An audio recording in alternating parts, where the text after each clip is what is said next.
Hello everyone, triple a bright academy के YouTube channel पर आप सभी का स्वागत है। आज हम फिर से जो 23 नवंबर 2024 के जो इंपॉर्टेंट करंट अफेयर्स हैं उन्हें कवर करना शुरू करेंगे। ठीक है, तो चलिए स्टार्ट करते हैं। आपके पास आई होप आपने पुराने वाले करंट अफेयर कर लिए होंगे और अब हम कौन से वाले स्टार्ट करने जा रहे हैं, आपके पास न्यू वाला सेक्शन कवर करने जा रहे हैं। ठीक है, तो पहले आप सबको पता है कि आपके पास प्रीवियस वीक के क्वेश्चंस रहते हैं। ये क्वेश्चंस आप अटेम्प्ट करेंगे और उसके आंसर आप यहाँ पर प्रोवाइड करेंगे, मतलब यूट्यूब पे आप इसका आंसर देंगे।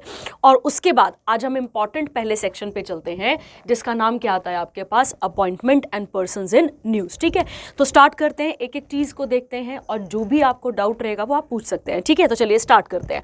पहला इंपॉर्टेंट करंट अफेयर कहता है बच्चे कि अगर हम बात करें मॉरिशस के नए प्रधानमंत्री अपॉइंट हुए हैं। ठीक है, पहला क्वेश्चन कि मॉरिशस कहाँ है, पहला क्वेश्चन हमारे पास कि अगर हमसे पूछा जाए या फिर अगर हम ऐसे लॉजिकली देखें तो मॉरिशस कहाँ पर आता है, तो आपको याद रखना है बेटा सबसे पहले तो ये एक आइलैंड कंट्री है। सबसे पहला पॉइंट तो आपके पास यही बनेगा कि कौन सी कंट्री है आपके पास ये, तो आपको याद रखना है आइलैंड कंट्री है ये, हम आइलैंड कंट्री है। और कहां पर आती है, इंडियन ओशन में आती है। ठीक है, तो आप ध्यान देंगे कहां पर आती है, इंडियन ओशन में आती है और अफ्रीका के, ध्यान देंगे आप यहाँ पे, अफ्रीका के ईस्टर्न कोस्ट पे आती है। ठीक है, तो ईस्ट कोस्ट जो एरिया है अफ्रीका का, वहां पर आती है आपके पास एक कंट्री जिसका नाम क्या है, मॉरिशस। आपने बहुत सारी पुरानी मूवीज देखी होंगी, जैसे कुछ कुछ होता है वगैरह वगैरह। उन सब मूवीज में अगर आप देखें तो मेजॉरिटी ऑफ मूवी में कहाँ का मतलब टूरिज्म के पर्पज से अगर देखा जाए और अगर ऐसे देखा जाए कि एरिया बहुत सुंदर है तो वो कहाँ का है, मॉरिशस का है। तो आपको बहुत सारी पुरानी जो मूवीज हैं उनमें कहाँ की शूटिंग आपको दिख जाएगी, मॉरिशस की शूटिंग आपको दिख जाएगी। ठीक है, अब ये तो आपको पहले क्लियर हो गया कि कौन सी कंट्री आपके पास ये एक आइलैंड कंट्री है, पहला क्लियर हो गया। और दूसरा आपको याद रखना है किस कोस्ट पे आती है बच्चे, तो अफ्रीका के ईस्टर्न कोस्ट पे ये हमें देखने को मिलती है। ठीक है, अब पढ़ते हैं इसके बारे में, फिर आगे बात करते हैं। और मैंने आपको बता दिया कि मॉरिशस सबसे ज़्यादा पैसा कहाँ से गेन करता है, तो आपको याद रखना है टूरिज्म से। ठीक है, और माना जाता है बच्चे कि मॉरिशस में 68 से लेकर 70% तक जो जनसंख्या है वो हमारी भारतीय है। ठीक है, भारतीय जनता है वहाँ पे। अब आपके दिमाग में क्वेश्चन आएगा कि भारतीय जनता वहाँ कहाँ चली गई, तो याद करिए मैंने आपको मॉडर्न हिस्ट्री में क्लासेस में बताया हुआ है कि जब 19th सेंचुरी चल रही थी, ध्यान देंगे आप, जब 19th सेंचुरी हमारे पास चल रही थी तो अंग्रेज यहां से लेबर कहां लेकर जाते थे, अफ्रीका में। और वही लेबर बेटा देखो ना, 30-30, 50-50, 60-60 सालों के लिए लेबर बन के उन्होंने वहां पे रहना है, तो उन्होंने वहीं अपना जीवन यापन करना शुरू कर दिया और वहीं पे जाकर सेटल हो गए। ठीक है, तो आप ऐसा कह सकते हैं उस समय पे कि इंडिया और मॉरिशस का जो कल्चरल टाई अप है वो अभी का नहीं है, वो बहुत ही पुराना है। ठीक है, अब देखते हैं और इसके साथ और बातें करना शुरू करते हैं। ठीक है, देखिए क्या लिखा है, कहता है doctor Navin Chandra Ramgoolam the leader of Labour Party was appointed as the prime minister of Mauritius. कितने टर्म के लिए बेटा अपॉइंट हो रहे हैं ये, तो आप याद रखेंगे फॉर द थर्ड टर्म, ये आपको यहाँ पर क्लियर रखना है, बाय द प्रेसिडेंट। अब इनके प्रेसिडेंट ने इनको अपॉइंट करा है, जैसे हमारे यहाँ प्रेसिडेंट ही अपॉइंट करते हैं किसको, प्रधानमंत्री को, ठीक वही पैटर्न है यहाँ पर। और जिन्होंने अपॉइंट करा उनका नाम क्या है, पृथ्वीराज रूपन। ठीक है, चलो ये तो तुम्हें ना भी याद रहे चलेगा, बस ये नाम आपके लिए बड़ा इंपॉर्टेंट हो गया, नवीन चंद्र, आगे क्या लिखा है, रामगुलम। ठीक है, आगे कहता है बच्चे द ओपोजिशन कोएलिशन सिक्योर्ड। अब कितने वोटों से जीते इतना हमारे काम के लिए नहीं है बच्चा, बिल्कुल काम का नहीं है। अब हमें और क्या चीजें यहां से सीखनी है, कहता है it was the 12th election, ध्यान देंगे आप यहां पर, of Mauritius since the country attend independence in 1968। तो किससे इनको यहां पर इंडिपेंडेंट मिली थी, तो यूनाइटेड किंगडम से इनको आज़ादी मिली थी, मतलब वही ब्रिटेन से इनको आज़ादी मिली थी 1968 में। और कैपिटल क्या आती है बच्चे इसकी, तो आप याद रखेंगे पोर्ट लुइस इसकी क्या आ जाती है, आपके पास कैपिटल आ जाती है। ठीक है, अब एक क्वेश्चन और सीख लेते हैं। हमारे जो राष्ट्रपति हैं, ठीक है, हमारे राष्ट्रपति कौन है अभी, द्रौपदी मुर्मू। ठीक है, तो द्रौपदी मुर्मू भी कहाँ पर गई हुई थी, तो आप याद रखेंगे मॉरिशस गई हुई थी वो भी। ठीक है, अभी नहीं पहले गई हुई थी द्रौपदी मुर्मू भी, कहाँ पर गई थी, मॉरिशस गई थी। अब ध्यान देंगे बच्चा यहाँ पर एक क्वेश्चन आपके पास, जो नेशनल मॉरिशस डे है, ध्यान देंगे, जैसे हम स्टेट डे पढ़ते हैं कि हिमाचल डे कब मना रहे हैं, पंजाब डे कब मना रहे हैं, हरियाणा डे कब मना रहे हैं, ठीक वैसे ही समझो कि जो नेशनल मॉरिशस डे है वो कब सेलिब्रेट किया जाता है बच्चे? हर साल 12 मार्च को। कब सेलिब्रेट किया जाता है? हर साल 12 मार्च को। अब एक क्वेश्चन आएगा हमारे दिमाग में, 12 मार्च को ऐसा क्या हुआ था वहां पे? तो आप ध्यान देंगे 12 मार्च को ही बच्चे, ध्यान देंगे आप, यहाँ पे ध्यान से सुनेंगे, 12 मार्च को हमारे महात्मा गांधी जी ने क्या लॉन्च करा था? तो आप सबको पता है सॉल्ट सत्याग्रह, ठीक है। अगर आप सबको पता हो, उसी सॉल्ट सत्याग्रह को क्या कहते हैं बच्चा? दांडी मार्च भी कह देते हैं, और इसी को हम क्या कहते हैं? सिविल डिसओबीडियंस मूवमेंट भी कहते हैं, ठीक है। तो ये आपको पहला पॉइंट बहुत ईमानदारी से और बहुत ही तरीके से क्लियर रखना है कि वो अपना नेशनल मॉरिशियस डे कब मनाते हैं? तो वो कब मनाते हैं? 12 मार्च को। और क्यों मनाते हैं? क्योंकि 12 मार्च, और बेटा गांधी जी का एक इंपॉर्टेंट रोल अफ्रीका में रहा है, आप सबको पता है कि उनकी आधी से, आप ऐसा कह सकते हैं कि 1893 से लेके गांधी जी 1914 तक, कहाँ पर एक्टिव थे? तो वो कहाँ पर एक्टिव थे? साउथ अफ्रीका में एक्टिव थे, ठीक है। तो थोड़ा बहुत लिंक करोगे तो आपको समझ में आना शुरू हो जाएगा कि क्या इसकी स्टोरी है, ठीक है। अब अगला क्या क्वेश्चन बनता है बेटा इसके साथ का, कि हम और जो मॉरिशियस है, ठीक है, वो बहुत सारी ऑर्गेनाइजेशन का मेंबर भी है, जैसे वर्ल्ड ट्रेड ऑर्गेनाइजेशन। तो वर्ल्ड ट्रेड ऑर्गेनाइजेशन के हम भी मेंबर हैं, और एज वेल एज मॉरिशियस भी मेंबर हमें देखने को मिलता है, ठीक है। उसके बाद यूनाइटेड नेशन ऑर्गेनाइजेशन, इसके मेंबर हम भी हैं, और साथ ही साथ इसका मेंबर कौन है? तो आपको याद रखना है इसका मेंबर मॉरिशियस भी है। उसके अलावा जो कॉमनवेल्थ नेशंस है, ध्यान देंगे आप यहाँ पर, जो कॉमनवेल्थ नेशंस का जो ग्रुप है उसके मेंबर हम भी हैं, एज वेल एज कौन है? मॉरिशियस भी है, ठीक है। तो ये हो गया आपके पास कुछ इंपॉर्टेंट फैक्ट, किसके साथ एसोसिएटेड थे ये? तो ये थे किसके साथ? ये एसोसिएटेड थे किसके साथ? तो आपको याद रखना है मॉरिशियस के साथ एसोसिएटेड थे, ठीक है। तो आई होप आपको पहला वाला करंट अफेयर समझ में आ गया होगा। और गांधी जी का एक इंपॉर्टेंट रोल है बेटा, कहाँ पे इंपॉर्टेंट रोल है उनका? साउथ अफ्रीका में, क्योंकि 1893 से लेके 1914 तक वो कहाँ पर एक्टिव रहे हैं? वो साउथ अफ्रीका में एक्टिव रहे हैं, ठीक है। चलिए आगे बढ़ते हैं, इसके बाद सेकंड देखते हैं और सेकंड समझना शुरू करते हैं, ठीक है। सेकंड करंट अफेयर क्या आता है बच्चे? देखिए क्या कहता है, कहता है मोहम्मद तैयब इकरम, ठीक है, ध्यान देंगे यहाँ पे, मोहम्मद तैयब इकरम, ये क्या बने हैं वहां पे? 13th प्रेसिडेंट बने हैं किसके? इंटरनेशनल हॉकी फेडरेशन के। और कहां पर हो रही थी ये मीटिंग? तो आपको याद रखना है 49th इनकी मीटिंग चल रही थी, और कहां पर हो रही थी? मस्कट, ओमान में हो रही थी।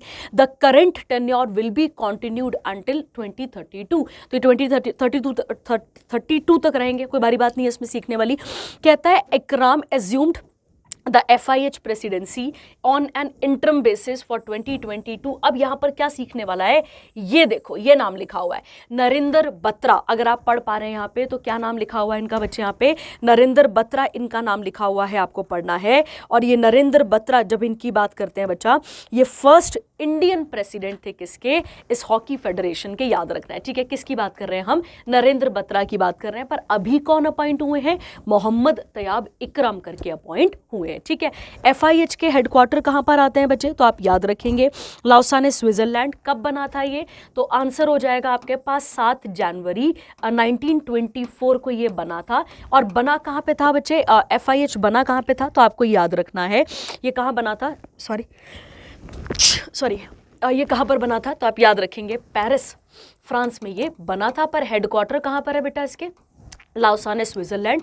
कितनी मेंबर कंट्रीज है FIH की? तो आप याद रखेंगे 140 मेंबर कंट्रीज हैं किसकी? FIH की, ठीक है। चलिए अब उसके साथ अगर नाम यहाँ पर आ ही गया है आपके पास, FIH मतलब इंटरनेशनल हॉकी फेडरेशन, ठीक है। चलिए अब हॉकी फेडरेशन से बनने वाले कुछ और क्वेश्चन देख लेते हैं। फेडरेशन बोलने का मतलब है एक दो चीजें और देख लेते हैं इससे रिलेटेड कप्स। तो हॉकी से रिलेटेड कप सबसे पहला अगर आपको याद हो तो ध्यानचंद ट्रॉफी आपको याद रखना है सबसे पहला, ठीक है। ध्यानचंद ट्रॉफी किसके साथ एसोसिएटेड है बच्चे? तो आप क्या टिक करेंगे यहाँ पर?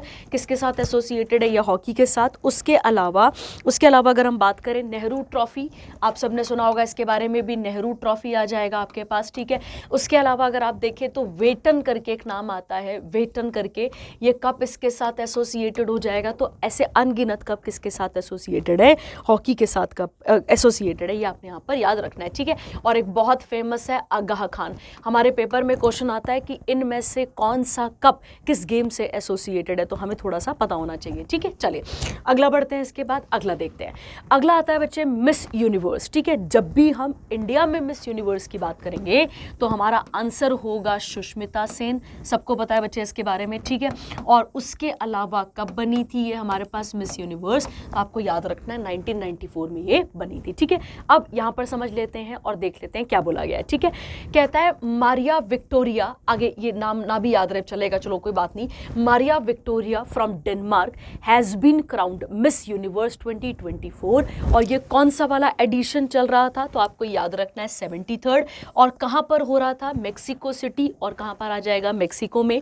और ये डेनमार्क की पहली विक्ट्री है। सबसे इंपॉर्टेंट ये वाला पॉइंट हो गया आपके पास, एक की डेनमार्क की क्या बनती है आपके पास, ये पहली इंपॉर्टेंट विक्ट्री बनती है। ये आपको यहाँ पर क्लियर रखना है इसके साथ का। और इंडिया से बनने वाली पहली वुमेन कौन थी, तो आप याद रखेंगे सुष्मिता सेन थी। ठीक है, चलिए आगे बढ़ते हैं। इसके साथ अगला कहता है Miss Nigeria Chidimma secure the second position. और उसके बाद आता है मिस मेक्सिको मारिया फर्नांडा, ये कौन रही आपके पास, थर्ड प्लेस पे रही। और इंडिया को रिप्रेजेंट करने कौन गई थी, तो ये क्वेश्चन बन सकता है। और क्या नाम है इनका, रिया सिंह। और रिया सिंह कहाँ से बिलोंग करती हैं, गुजरात से बिलोंग करती हैं। ठीक है, चलिए हो गया। अगला बढ़ते हैं, अगला देखते हैं। कहता है 17th prime minister of Sri Lanka. अगर आपने थोड़ा सा जोर दिया होगा तो अभी अक्टूबर के न्यूज़ में अक्टूबर में या फिर उससे पहले थोड़ा सा, फिर एक अपॉइंट हुए थे वहाँ पे। ठीक है, एक और प्रेसिडेंट अपॉइंट हुए थे, अब ये अपॉइंट हुई हैं। ठीक है, ध्यान देते हैं, ध्यान से समझते हैं। देखिए क्या लिखा है, कहता है Sri Lanka's president Anurag Kumara Dissanayake appointed Harini Amarasuriya as the 17th prime minister of Sri Lanka. ये क्लियर हो गया आपके पास। फॉलोइंग द विक्ट्री ऑफ, अब बेटा देखो पार्टीज याद करना मुश्किल है, तो आप थोड़ा थोड़ा सा आइडिया देख लिया करो इसके साथ का, ज़्यादा याद करने की जरूरत नहीं है। कितने वोट से जीती हमारे किसी काम का नहीं है। और कहता है she was the 3rd women prime minister after Sirimavo Bhandari के एंड चंद्रिका कुमारा तुंगा, इनके बाद ये 3rd वहां पर क्या बनी है, फीमेल क्या बनी आपके पास, प्रेसिडेंट बनी है। ठीक है, क्लियर हो गया आपके पास। ये था आपके पास एक और इंपॉर्टेंट न्यूज़। अब इसके साथ बनने वाले और कुछ क्वेश्चंस को देख लेते हैं और क्या क्या चीज़ें आती हैं इसके बारे में बात कर लेते हैं। ठीक है, देखो बच्चा, जब भी हम श्रीलंका बोलेंगे, हमारा और श्रीलंका का कल्चरली एक पूरा का पूरा टाई अप है। ठीक है, कल्चरली टाई अप है। क्यों बच्चा, क्योंकि सबसे पहला और इंपॉर्टेंट आता है आपके पास बुद्धिज्म। सबसे पहले क्या आता है हमारे पास यहाँ पे, बुद्धिज्म। क्योंकि बुद्धिज्म इंडिया से ही कहाँ गया था बच्चे, श्रीलंका। और इंडिया से श्रीलंका ले जाने वाला कौन था, अशोक राजा, आप सबको पता है। ठीक है, उसके अलावा मैं यहाँ पे अशोका लिख देती हूँ, आप यहाँ पर याद रखेंगे। और अशोका इन पर्सन तो नहीं गया, पर अशोका ने अपने बेटा बेटी को भेजा था, ये मैं आपको एंशिएंट में बता चुकी हूँ। जब आप मेडिवल में आते हैं बच्चा, मेडिवल में आते हैं, जब आप 10th सेंचुरी के आसपास पहुंचते हैं तो आप नोटिस करते हैं कि 10th सेंचुरी में एक पावर, एक डायनेस्टी बहुत फेमस थी जिसका नाम था इंपीरियल चोला। ठीक है, और इंपीरियल चोला में एक बाप बेटे थे, राजा चोला, और एक थे राजेंद्र चोला। इन दोनों बाप बेटे ने, मतलब ऐसा कह सकते हैं कि नॉर्थ पे एक्सपैंड ना करके इंडिया पे कहां पर एक्सपैंड करा था, साउथ में। तो उन्होंने भी श्रीलंका को आधे पौने टाइम पीरियड तक, या फिर आप ऐसा कह ले 50-60 सालों तक क्या बना के रखा था, इसको श्रीलंका को अपना क्या बना के रखा था, टुकड़ा बना के रखा था। तो आप ये भी यहाँ पर समझ सकते हैं। उसके अलावा अगर हम बात करें, श्रीलंका भी किसके इन्फ्लुएंस पे गया था, ब्रिटिशर्स के। और अगेन इसको भी आज़ादी 1947-48 के आसपास दी जाती है, क्योंकि ब्रिटेन ने बहुत सारे कॉलोनीज बनाई थी ना बेटा, तो हम भी उनके टुकड़े थे, ये भी उनके टुकड़े रहे हैं। तो ये आपको यहाँ पर क्लियर रखना है। ठीक है, अब इंडिया और श्रीलंका किस किस के मेंबर हैं बच्चा, तो आप सबको पता होना चाहिए। हम कुछ इंटरनेशनल ऑर्गेनाइजेशंस के मेंबर हैं, जैसे कि WHO। तो WHO के मेंबर हम भी हैं, प्लस कौन है यहाँ पर, श्रीलंका भी है, ये आपको क्लियर रखना है। उसके अलावा इंटरनेशनल मॉनिटरी फंड आप सबने सुना है, इसके मेंबर हम भी हैं, श्रीलंका भी हैं। और उसके अलावा अगर आप नोटिस करें तो उसके अलावा आ जाता है आपके पास वर्ल्ड बैंक के मेंबर हम भी हैं, एज वेल एज कौन है, तो आपको याद रखना है श्रीलंका। ठीक है, ये भी क्लियर हो गया। अब एक चीज़ और समझो बच्चा, ऐसी कुछ ऑर्गेनाइजेशंस हैं जो इंडिया ने अपनी नेबरिंग कंट्रीज के साथ चला रखी है या फिर जो कंट्रीज इंडियन ओशन के आसपास हैं उनको मिला जुला कर यहाँ पर चला रखी हैं। अब उसमें से एक नाम आप सबके पास आता है सार्क। सार्क का फुल फॉर्म आप मुझे बताएंगे। उसके अलावा एक आपने सुना होगा बिम्स्टेक। बिम्स्टेक की फुल फॉर्म भी आप मुझे बताएंगे, क्योंकि ये सारी चीज़ें कहीं ना कहीं करंट अफेयर पे आपको कराई गई हैं, ये आपको पता होना चाहिए। और उसके अलावा एक इंडियन ओशन रिम एसोसिएशन है, इसके भी मेंबर हम और कौन है, श्रीलंका है। तो ये कुछ इंटरनेशनल हो गई आपके पास, और ये वाली कौन सी हो गई, कुछ ऐसा कह सकते हैं रीजनल कह सकते हैं आप यहाँ पर, ये रीजनल ऑर्गेनाइजेशंस हैं जिसके मेंबर हम और एज वेल एज कौन है, तो आपको याद रखना है कौन है, श्रीलंका है। ठीक है, उसके अलावा हम सब एक पेट क्वेश्चन यहाँ से निकाल लेते हैं, मित्र शक्ति। मित्र शक्ति कौन सी एक्सरसाइज है बच्चा, मिलिट्री एक्सरसाइज है, किसकी किसकी, इंडिया और श्रीलंका की।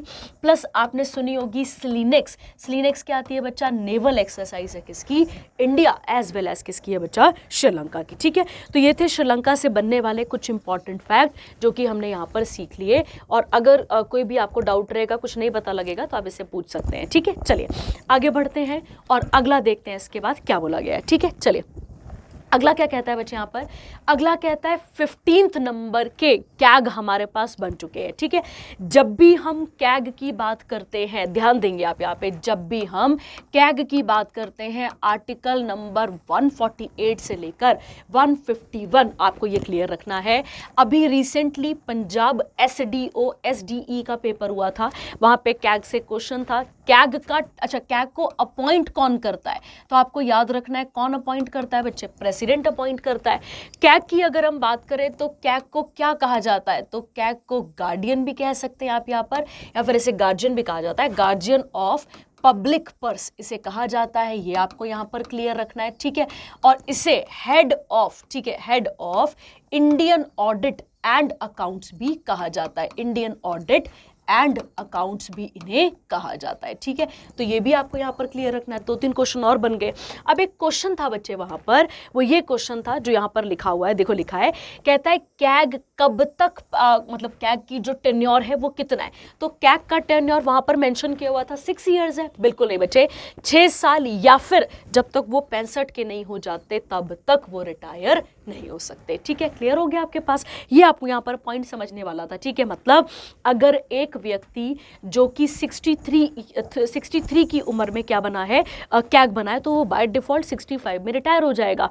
पर अगर एक व्यक्ति जो 40 में अपॉइंट हुआ है, वो कब अपॉइंट हो जाएगा, 46 पे क्या हो जाएगा, रिटायर हो जाएगा। ठीक है, ये आपको यहाँ पर क्लियर रखना था, ये क्वेश्चन था वहां पे। अब क्या कहता है बच्चे, जो के संजय मूर्ति हैं, ठीक है, वो क्या बने हैं, 15th नंबर के कैग बने हैं, याद रखना है। और अभी मैंने आपको बताया कि CAG is appointed by president of India. उसके बाद कहता है किसे सक्सीड करने जा रहे हैं, गिरीश चंद्र मुर्मू। याद करो, हमने करंट अफेयर में बहुत जगह पर पढ़ा था कि 2 कंट्रीज की ऑडिटिंग को और संभालने के लिए, ठीक है, कौन इंडिया से कौन इंडिया को कौन रिप्रेजेंट कर रहे थे वहां पर, तो कैग कर रहे थे। तो बहुत जगह पे गिरीश चंद्र मुर्मू गए थे, बट अब कौन अपॉइंट हुए हैं, के संजय मूर्ति। ये आपने यहां पर क्लियर रखना है। ठीक है, आर्टिकल नंबर 148 संविधान का कहता है कि CAG is appointed by the president of India. और आर्टिकल 148, 149, 151 किसकी पावर्स और फंक्शंस के बारे में डील करता है, तो आपको याद रखना है किसकी पावर्स और फंक्शंस के बारे में डील करता है बच्चे, तो आपको याद रखना है कैग की पावर्स और फंक्शन के बारे में डील करता है। ठीक है, एक क्वेश्चन है मेरा आपके पास यहाँ पे, जो कैग की सैलरीज होती हैं, उसकी जो अलाउंसेज होते हैं, ठीक है, वो कहाँ से आते हैं, ठीक है, वो कहाँ से आते हैं, आप मुझे इसका आंसर देंगे। ये आपके SDO के पेपर में क्वेश्चन था। ठीक है, चलिए आगे बढ़ते हैं, अगला देखते हैं। अगला कौन सा सेक्शन आता है बच्चे, अब हमारे पास यहाँ पे नेशनल, और नेशनल के बारे में बात करना शुरू करते हैं। आई थिंक हम इस करंट अफेयर को पहले भी कर चुके हैं कि इंडिया का पहला राइटर विलेज कहाँ पे था, ये हम पहले भी पढ़ चुके हैं, और इसके साथ अलग और क्या क्वेश्चन बन सकते हैं वो भी देखना शुरू करते हैं। ठीक है, देखिए बच्चा, कहता है इंडिया का पहला राइटर्स विलेज, जिसको हम लेखक गांव भी कह सकते हैं, इसका उद्घाटन किया गया था किसके द्वारा, आपको बताया हुआ बच्चे ये क्वेश्चन मैंने, उद्घाटन किया गया था किसके द्वारा, रामनाथ कोविंद के द्वारा, जो कि हमारे पुराने राष्ट्रपति थे। और उत्तराखंड के लेफ्टिनेंट गवर्नर, जिनका नाम क्या है बच्चे, गुरमीत सिंह, रिटायर्ड है। और उसके अलावा जो अभी वहां पर CM है, कौन है वहां पर, तो पुष्कर सिंह सिंह धामी, इन्होंने इसका उद्घाटन करा है। तो पहला तो यही क्वेश्चन इंपॉर्टेंट हो गया। अब क्या है बच्चा यहाँ पर कि एक ऐसा माहौल क्रिएट किया जाएगा राइटर्स के लिए कि वो वहाँ पर आकर लिखें। मतलब एक सीधी सीधी बात है, जब बेटा आप ना हिस्ट्री पढ़ रहे होते हैं तो आप पुराने पुराने राजाओं को देखिए ज़रा सा, वो एक ऐसा माहौल क्रिएट करते थे अपने दरबार में जहाँ पे बड़े बड़े लेखक दुनिया भर से आते थे और बहुत अच्छी कलाकारियाँ लिखने में, राइटिंग में बड़े एक्सपर्ट होते थे। तो ठीक वैसे ही कुछ करने की कोशिश की जा रही है। और क्या लिखा है, इससे क्या होगा, it aims to encourage creativity और उसके साथ supportive space for writers from all over the nation, positioning Dehradun as an emerging cultural centre for literary excellence. ठीक है, तो मैंने अभी आपको बता दिया ना, ये आपको यहाँ पर क्लियर रखना है। ठीक है, उसके बाद कहता है बच्चे यहाँ पर ये जो स्पर्श, अगर हम बात करें यहाँ पर ये जो स्पर्श हिमालय महोत्सव है, ठीक है, ये याद रखना है आपने, with writers from more than 40 countries participating in person while those from around 25 nation joins virtually. ठीक है, तो कुछ ऑनलाइन जुड़ जाएंगे यहाँ पर और कुछ यहाँ पर आके पार्टिसिपेट करेंगे। और क्या नाम होगा बच्चे इसका, तो स्पर्श हिमालय महोत्सव, ये आपको यहाँ पर क्लियर रखना है। ठीक है, और एक्चुअली में ये किसका आइडिया था कि ऐसे एक लिटरेरी मतलब कल्चरल सेंटर बनना चाहिए लिटरेचर के लिए, तो उत्तराखंड के ही एक पुराने सीएम थे जिनका नाम था सीएम निशांक, तो उनका ये आइडिया था और यही आइडिया फिर क्या चलता है, अब आगे इसको आगे फॉरवर्ड किया जा रहा है। ठीक है, क्लियर हो गया आपके पास। चलिए, अब ये हो गया आपके पास यहाँ तक कुछ इंपॉर्टेंट किताब, कुछ इंपॉर्टेंट न्यूज़। अब इसके साथ बनने वाले एक्स्ट्रा क्वेश्चन देखना शुरू करते हैं। ठीक है, चलिए देखिए बच्चा, पहला क्वेश्चन आप सबको पता है उत्तराखंड किससे अलग हुआ है, यूपी से अलग हुआ था और 9 नवंबर सन 2000 को क्या बनकर तैयार हुआ था, उत्तराखंड बनकर तैयार हुआ था। ठीक है, उत्तराखंड की राजधानी की बात करते हैं तो हम सबको पता है इसकी राजधानी क्या आती है, देहरादून आ जाती है। अब यहाँ पे कुछ इंपॉर्टेंट ध्यान देंगे आप, यहाँ पर कुछ इंपॉर्टेंट नेशनल पार्क्स हैं जिनसे हम क्वेश्चन निकाल सकते हैं। तो पहला आपको याद रखना है बच्चे, जिम कॉर्बेट नेशनल पार्क। आपको क्लासेस में भी बताया हुआ है कि इंडिया का सबसे पहला नेशनल पार्क ये नहीं था बच्चे, इससे पहले एक था जिसका नाम था हेले नेशनल पार्क। क्या नाम था बेटा इसका, हेले नेशनल पार्क, जो कि 1936 में बना था और इसी को बाद में फिर नाम चेंज करके क्या रखा गया था, जिम कॉर्बेट नेशनल पार्क। ठीक है, आपको यहां पर क्लियर रखना है। ठीक है, और इसी जिम कॉर्बेट को आप कह सकते हैं कि ये इंडिया का ओल्डेस्ट नेशनल पार्क है, ये भी आपके पास यहाँ पर क्लियर रहेगा। ठीक है, अगर आप सबने थोड़ा सा करंट अफेयर डिटेल में पढ़ा होगा तो जिम कॉर्बेट के मतलब जो नेशनल पार्क है इसके बीचों बीच एक रिवर बहती है और रिवर का नाम क्या आता है बच्चे आपके पास, रामगंगा। क्या आता है नदी का नाम, रामगंगा। इसीलिए कुछ जगहों पे ये प्रपोज्ड था कि जिम कॉर्बेट का नाम क्या रखा जाएगा, रामगंगा। ठीक है, आप सबको एक क्वेश्चन और पता होना चाहिए कि इंडिया ने एक प्रोजेक्ट टाइगर लॉन्च करा था। आप सबको पता होगा इंडिया ने क्या लॉन्च करा था बच्चे, प्रोजेक्ट टाइगर 1973। वो भी कहां से स्टार्ट किया गया था, जिम कॉर्बेट नेशनल पार्क से। ठीक है, तो ये आपको कुछ फैक्चुअल पॉइंट्स हैं जो आपको यहां पर क्लियर रखने हैं। ठीक है, जिम कॉर्बेट के अलावा वहां पर और भी कुछ इंपॉर्टेंट नेशनल पार्क हैं, जैसे कि एक आ जाएगा आपके पास गंगोत्री, याद रखना है।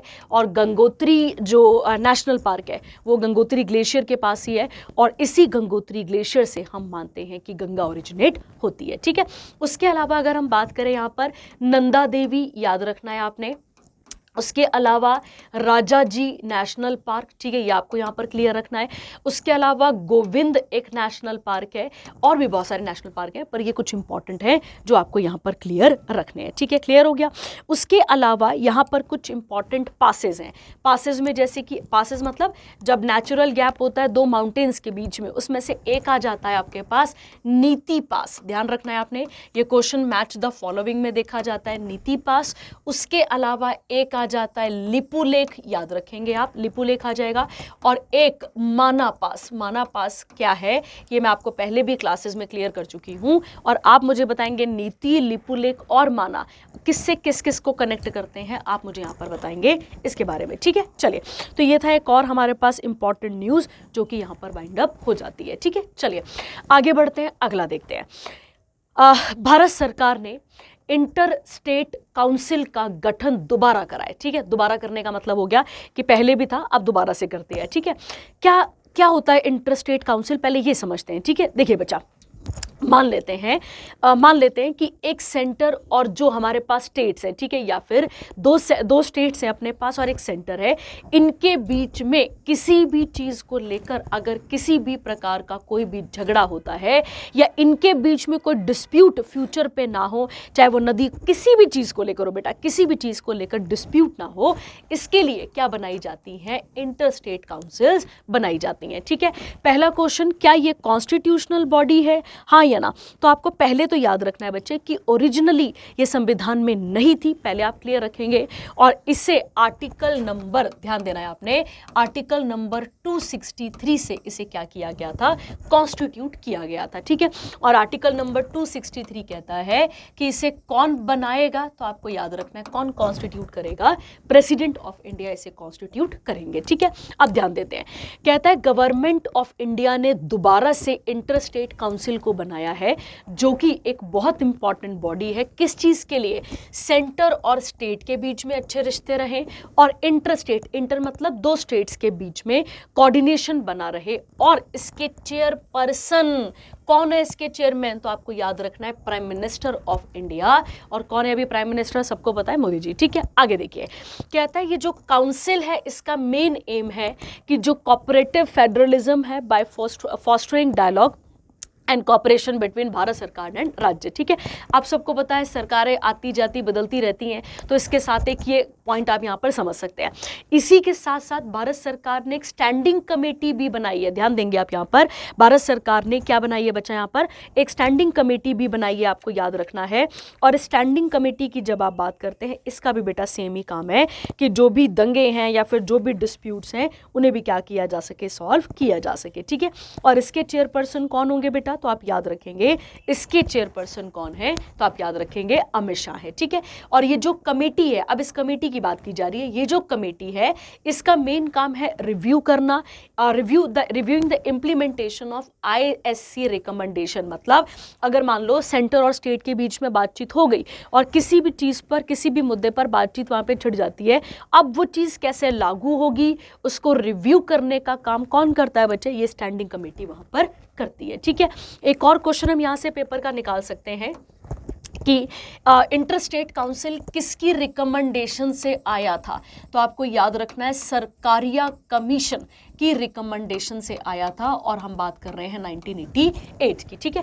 तो 1988 के आसपास आपको क्लियर रखना है कि क्या आया था? सरकारिया कमीशन ने रिकमेंडेशन दी थी कि एक ऐसा गठन होना चाहिए, एक ऐसी ऑर्गेनाइजेशन होनी चाहिए, एक ऐसी कमेटी होनी चाहिए जो सेंटर और स्टेट के रिलेशंस को मेंटेन करके रखे। और कौन सा आर्टिकल है बच्चे? तो आर्टिकल नंबर 263, मोस्ट इंपॉर्टेंट, ये आपको यहाँ पर क्लियर रखना है, ठीक है। चलिए आगे बढ़ते हैं, अगला देखते हैं। अगला कहता है NTPC और ONGC ने एक जॉइंट वेंचर लॉन्च करा है, ठीक है। अब जॉइंट वेंचर क्या है बेटा? पहले तो ये समझते हैं, फिर इसके साथ समझते हैं कि क्या चीज़ें यहाँ पर बोली गई हैं, ठीक है। देखो बच्चा, सबसे पहले ONGC और जो NTPC है, जो दोनों की दोनों बॉडीज़ है, ये दोनों की दोनों जो कंपनीज ऐसा कह सकते हैं, और ये दोनों कंपनीज कैसी हैं? तो पहला तो ये क्लियर रखना है PSU है।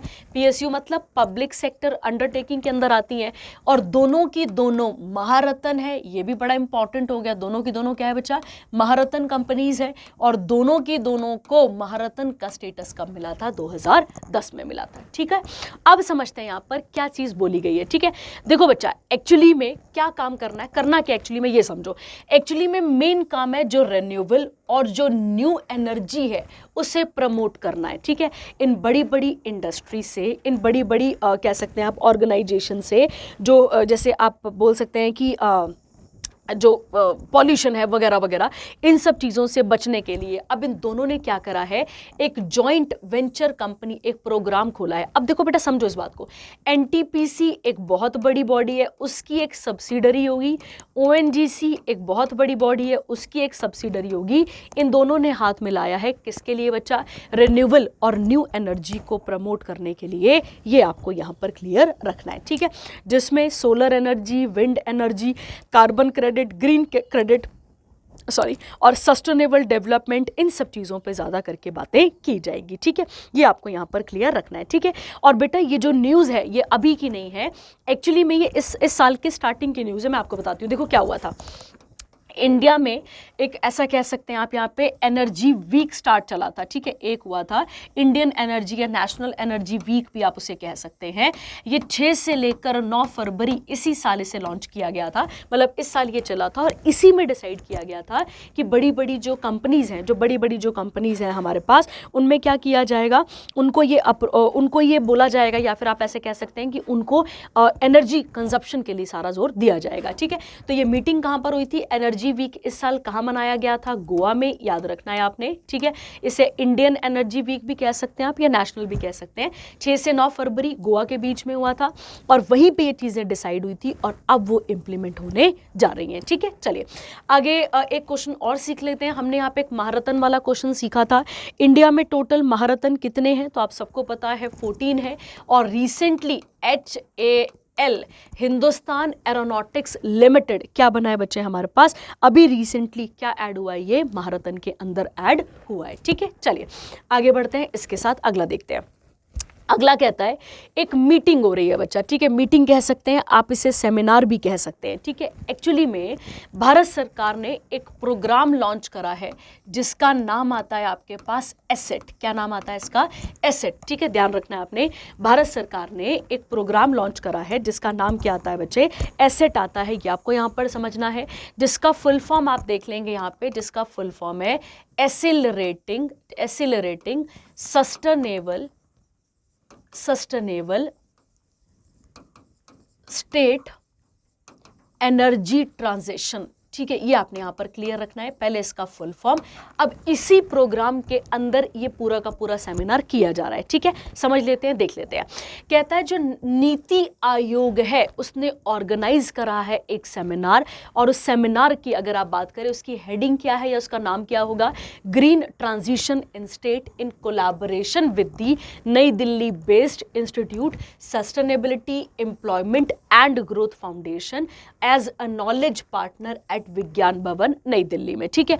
अब इसमें क्या चीजें की जा रही हैं बेटा, इसमें सेंटर और स्टेट्स दोनों मिलकर जो इंडिया ने एक टारगेट रखा हुआ था, ये मैंने आपको कई बारी एनर्जी वाले क्वेश्चंस के साथ कराया हुआ है, इस टारगेट को हम अचीव करने जा रहे हैं। क्या नाम है इसका, net zero green house gas emission by 2070, ठीक है। सीधी सीधी बात है, हम एक्चुअली में किस एनर्जी की तरफ बढ़ रहे हैं, तो हम रिन्यूएबल एनर्जी की तरफ यहां पर बढ़ने की बातें कर रहे हैं, ठीक है। कहता है इसके बाद and fulfilling the vision of विकसित भारत डेवलप्ड इंडिया करना है हमें 2047 तक, ये आपको 2047 तक ये आप यहाँ पर क्लियर रखना है। और नीति आयोग की जब भी आप बात करेंगे इसके चेयरपर्सन कौन होते हैं, तो इसके चेयरपर्सन कौन होते हैं आपने याद रखना है, कौन होते हैं बच्चे इसके चेयरपर्सन, प्रधानमंत्री, ये आपने यहाँ पर क्लियर रखना है, ठीक है। कब बना था नीति आयोग, 1 जनवरी 2015 को बना था। किसे रिप्लेस करा था इसने, तो नेशनल प्लानिंग कमीशन को, जो पंचवर्षीय योजनाएं थी उन्हें रिप्लेस करा था। उसके अलावा एक पॉइंट आप यहाँ पर याद रख सकते हैं यहाँ पर कि इसकी एक अप्रोच है, उस अप्रोच का नाम है बॉटम टू टॉप, ठीक है, मतलब बिल्कुल लोअर स्टेट से कह सकते हुए लोअर आइडियोलॉजी से अपर आइडियोलॉजी तक जाना है, ये इसकी अप्रोच है।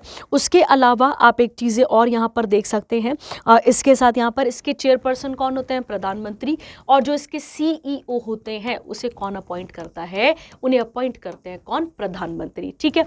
और इसी नीति आयोग को इंडिया का थिंक टैंक भी कहा जाता है, ठीक है। और नीति आयोग इंडिया में बहुत सारे डेटास को, बहुत सारे इंडेक्सेस को रिलीज करती है, सस्टेनेबिलिटी पे और भी बहुत सारे इंडेक्सेस को रिलीज करती है, ठीक है। चलिए आगे बढ़ते हैं, अगला देखते हैं। अगला इसके वाइस चेयरपर्सन कौन है, तो आप याद रखेंगे सुमन बेरी, और इसके CEO कौन है आपके पास यहाँ पे, तो आप याद रखेंगे, सॉरी बेटा एक चीज़ और, यहाँ CEO नहीं आएगा, यहाँ पे vice chairperson is appointed by PM, और CEO कौन है अभी वहाँ पे, BVR सुब्रमण्यम। हेडक्वार्टर कहाँ पर है इसके, नई दिल्ली, और कब इसकी स्थापना हुई थी, 2015 में, ठीक है। चलिए आगे बढ़ते हैं। अगला आपको याद होगा बच्चे, अभी कुछ टाइम पहले अगर आपको याद हो तो लापता लेडीज़ एक मूवी है जो आमिर खान की, ठीक है, अगर आप याद करें तो उसकी भी एक ऑफिशियल एंट्री हुई थी, एंट्री हुई थी, और उसकी किस चीज़ में एंट्री हुई थी, तो वो था आपके पास बेस्ट फिल्म, ध्यान देंगे आप यहाँ पर, उसका नाम मतलब देखो एक्चुअली जो ये ऑस्कर अवार्ड्स है बेटा, इनके अंदर बहुत सारी कैटेगरी है। तो बेस्ट, ऐसा कह सकते हैं यहाँ पे बेस्ट इंटरनेशनल फिल्म फीचर के अंदर कौन सी वाली ऐड हुई थी? लापता लेडीज। ये आपको यहाँ पर पहले क्लियर रखना है। और अब यहाँ पर क्या बोला जा रहा है ये समझो, ठीक है। देखो क्या कहता है जो अभी मिनिस्ट्री ऑफ इंफॉर्मेशन और ब्रॉडकास्टिंग है, किसके पास है ये? तो ये अश्वनी वैष्णव के पास है, आपको याद रखना है यहाँ पर। और जब हम इनकी बात करते हैं यहाँ पर, इन्होंने अनाउंस करा है कि Pune based Maharashtra film television institute of India student film, क्या नाम है इसका? सनफ्लावर। ये क्या है? Were the first one to know has qualified for 2025 Oscars in the live action. ध्यान देना, वो कौन सा वाला है? Best international film feature. ये वाला कौन सा है? लाइव एक्शन शॉर्ट फिल्म की कैटेगरी में कौन सी वाली गई है? तो आपको याद रखना है सनफ्लावर गई है, ठीक है। ये कन्नड़ा शॉर्ट फिल्म है जिसको प्रोड्यूस किसने करा था? FTII ने। और इसके डायरेक्टर कौन है? तो आपको याद रखना है चिदनंदन S नायक। कौन है इसके कह सकते हैं आप, ये कौन है इसके इसके डायरेक्टर हैं, ये आपको यहाँ पर क्लियर रखना है, ठीक है। क्लियर हो गया आपके पास। अब एक क्वेश्चन और सीखते हैं यहाँ से। जब भी हम ऑस्कर्स की बात करते हैं, इन्हीं ऑस्कर्स को एकेडमी अवार्ड भी कहा जाता है। क्या कहा जाता है बच्चे से? इसी को एकेडमी अवार्ड कहा जाता है। और ये कब होने वाले हैं? अब तो अगले साल मार्च के आसपास 2025 में ये देखे जाएंगे, याद रखना है आपने। और कौन से नंबर के अवार्ड होंगे? तो आप याद रखेंगे 97वें नंबर के ऑस्कर अवार्ड होंगे, ये आपको यहाँ पर क्लियर रखना है, ठीक है। उसके अलावा अगर आपसे पूछा जाए पहला इंडियन जैसे ऑस्कर मिला था, तो उनका नाम आता है आपके पास भानु अथिया, याद रखेंगे आप, अथिया कहते हैं, भानु अथिया। और 1983 के पास, क्योंकि इन्होंने, और इनको किस फील्ड में मिला था, किस फील्ड में मिला था इनको? तो आपको याद रखना है, इनको कॉस्ट्यूम डिज़ाइन करने के लिए मिला था। और एक गांधी मूवी थी, उसके लिए कॉस्ट्यूम डिज़ाइन करने का काम किसको मिला था? भानु अथिया को। और इनको क्या दिया गया था? ऑस्कर दिया गया था। और ये पहले इंडियन बनकर आते हैं, ठीक है। क्लियर हो गया। और साथ ही मैंने आपको बता दिया कि लापता लेडीज भी क्या हुई है इस ऑस्कर के अंदर नॉमिनेट हुई है, ठीक है। चलिए आगे बढ़ते हैं। अगला मोस्ट इंपॉर्टेंट करंट अफेयर, क्योंकि ये पेपर के लिए मोस्ट इंपॉर्टेंट करंट अफेयर रहने वाला है। इसके साथ मतलब ये आप कह सकते हैं कि बहुत इंपॉर्टेंट करंट अफेयर है। इंडिया का 56th टाइगर रिजर्व, ध्यान देते हैं आप यहाँ पे, ठीक है। देखिए बच्चा, हम सब ने पढ़ा है कि इंडिया ने एक प्रोजेक्ट टाइगर को लॉन्च करा था। और जब आप प्रोजेक्ट टाइगर की बात करते हैं, तो इसे लॉन्च किया गया था 1 अप्रैल 1973 को इसको लॉन्च किया गया था। 1973 से इंडिया का नेशनल एनिमल भी क्या था? तो आपको याद रखना है लायन। और उसके बाद फिर क्या रखा गया था? टाइगर, याद रखना है आपको। और इसे लॉन्च कहाँ से किया गया था? तो आपको याद है जिम कॉर्बेट नेशनल पार्क, जो मैंने अभी आपको थोड़ी देर पहले बताया था, ठीक है। आप सबको पता है इंडिया ने इंटरनेशनल बिग कैट अलायंस को भी क्या कर रखा है? ज्वाइन कर रखा है, जिसमें ये जो येलो स्ट्रिप ये जो येलो शेर है, मतलब ब्लैक स्ट्रिप वाले जो शेर है, इनको प्रिजर्व करने के लिए मेन काम यहाँ पर किया जा रहा है, ठीक है। तो ध्यान देते हैं। कहता है गुरु घासीदास तैमूर पिंगला टाइगर रिजर्व, जो कि कहां पर है? छत्तीसगढ़ में है। ये इंडिया का 56th टाइगर रिजर्व बना है, ये आपको यहां पर क्लियर रखना है। कहता है it is the 3rd largest tiger reserve in India. यही लाइन इंपॉर्टेंट होगी एक आपके पास, क्योंकि पहला कौन है? नागार्जुन सागर सिरिसलम टाइगर रिजर्व आंध्र प्रदेश में। और दूसरा कौन सा लिखा है? मानस टाइगर, ये कहां पर आता है? असम में। और अगर हम इसकी बात करें तो ये कहां पर आता है? छोटा नागपुर प्लेट्यू। और थोड़ा बहुत बाघेलखंड का जो प्लेट्यू है वहां पर आपको देखने को ये मिलता है, ठीक है। अब एक और चीज समझते हैं, एक और चीज के अंदर, और इसके साथ देखते हैं क्या क्वेश्चन बन सकते हैं, ठीक है। चलिए, एक आपने याद रखना है कि इंडिया में एक बॉडी भी है जिसका नाम है नेशनल टाइगर कंजर्वेशन अथॉरिटी। क्या नाम है इसका? तो नेशनल टाइगर कंजर्वेशन अथॉरिटी, याद रखेंगे आप। और इसकी जब आप बात करते हैं, इसी के अंदर वाइल्ड लाइफ मतलब इस कह सकते हैं आप, इसे नेशनल टाइगर अथॉरिटी की स्थापना कब हुई थी? तो याद रखेंगे आप सन 2006 में हुई थी। और ये किसके अंदर आता है बच्चे? तो जो वाइल्ड लाइफ प्रोटेक्शन एक्ट था 1972 का, उसके अंदर ही आपको देखने को मिलता है, ठीक है। कभी भी आपसे पूछा जाए कि ऐसे राज्य का नाम बताइए जहां पे सबसे ज्यादा टाइगर रिजर्व है। ध्यान देंगे, एक ऐसे स्टेट का नाम बताना है जहां पे टाइगर रिजर्व सबसे ज्यादा है। तो आंसर क्या होगा आपके पास यहाँ पे? मध्य प्रदेश। ठीक है, क्योंकि मध्य प्रदेश में सबसे ज्यादा टाइगर रिजर्व आपको देखने को मिलते हैं। ठीक है, अब अगर ऐसा पूछा जाए आपसे कि ऐसे टाइगर रिजर्व का नाम बताइए जिसमें टाइगर्स बहुत ज्यादा है, ध्यान देंगे मैं क्या बोल रही हूं यहाँ पे। ठीक है, मैंने पहले वाले में बोला कि इंडिया के ऐसे स्टेट का नाम बताइए जिसमें टाइगर रिजर्व बहुत है, तो आप क्या टिक करेंगे वहां पर? मध्य प्रदेश।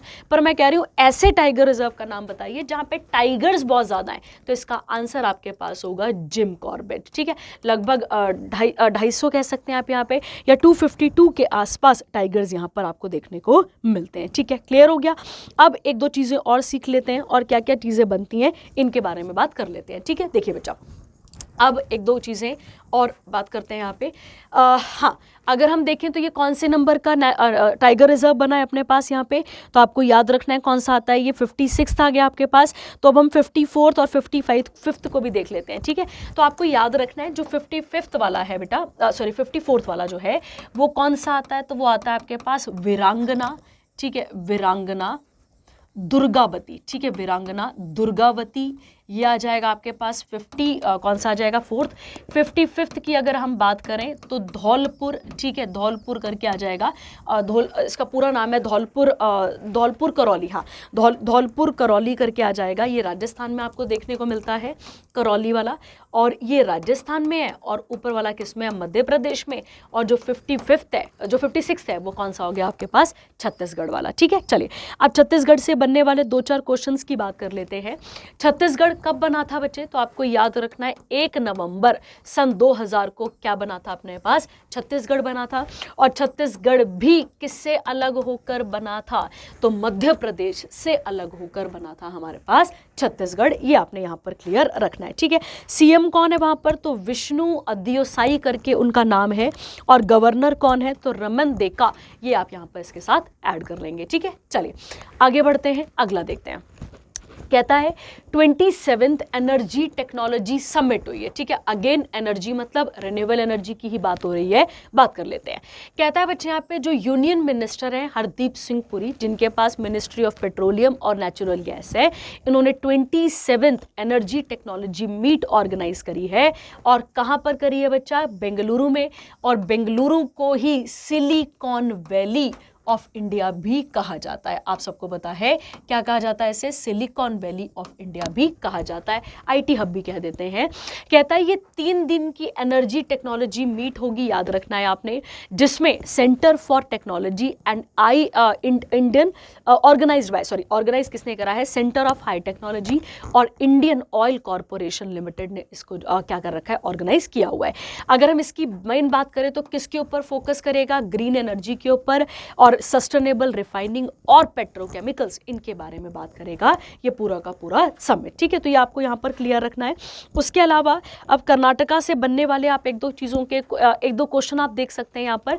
जब भी हम कर्नाटका की बात करते हैं, जब भी हम किसकी बात करते हैं बच्चे? कर्नाटका की बात करते हैं, तो आपको सबसे पहला और मोस्ट इंपॉर्टेंट याद रखना है कि कर्नाटका कब बना था। तो हमें याद रखना है 1 नवंबर 1956 को बना था। पहला पॉइंट आप ये क्लियर रखेंगे। और इसी कर्नाटका में इंडिया का पहला बायोस्फीयर रिजर्व था।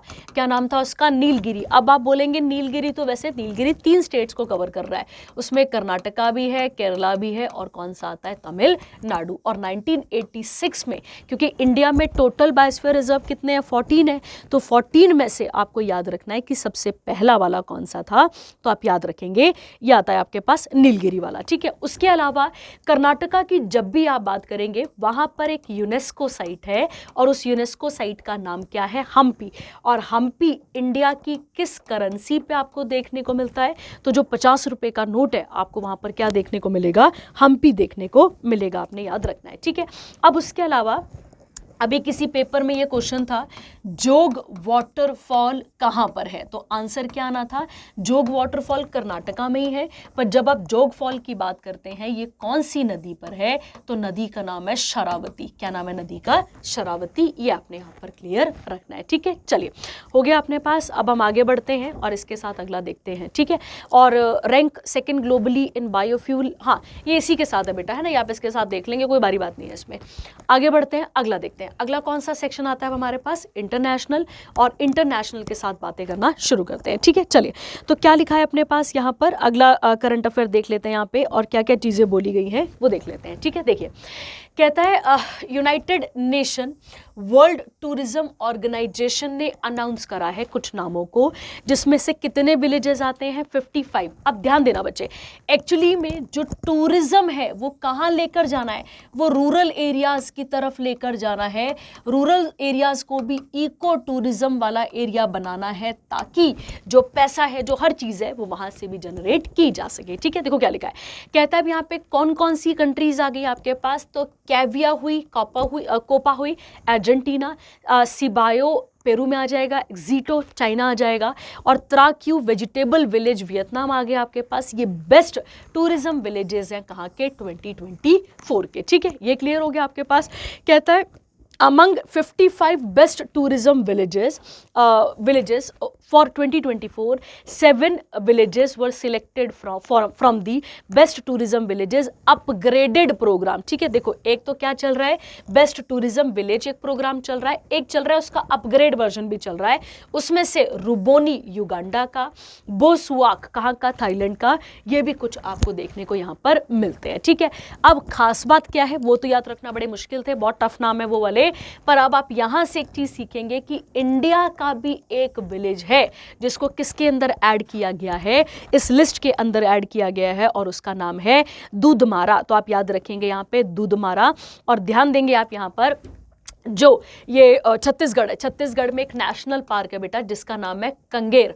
तो ये जो कंगेर नेशनल पार्क है इसी के अंदर आता है ये दूधमारा, ये आपने यहाँ पर क्लियर रखना है, ठीक है। उसके अलावा अगर हम बात करें बच्चा, ये बहुत ही एक आइडियल कंडीशन, मतलब एक आइडियल डेस्टिनेशन है इको टूरिज्म के लिए, और यहाँ पर एक ट्राइब रहती है जो, ऐसा कह सकते हैं आप यहाँ पे, जो ट्राइब है वो यहाँ पार्टिसिपेट करती है, ये रहती है, उस ट्राइब का नाम है धुरवा। क्या नाम है बेटा इसका, धुरवा।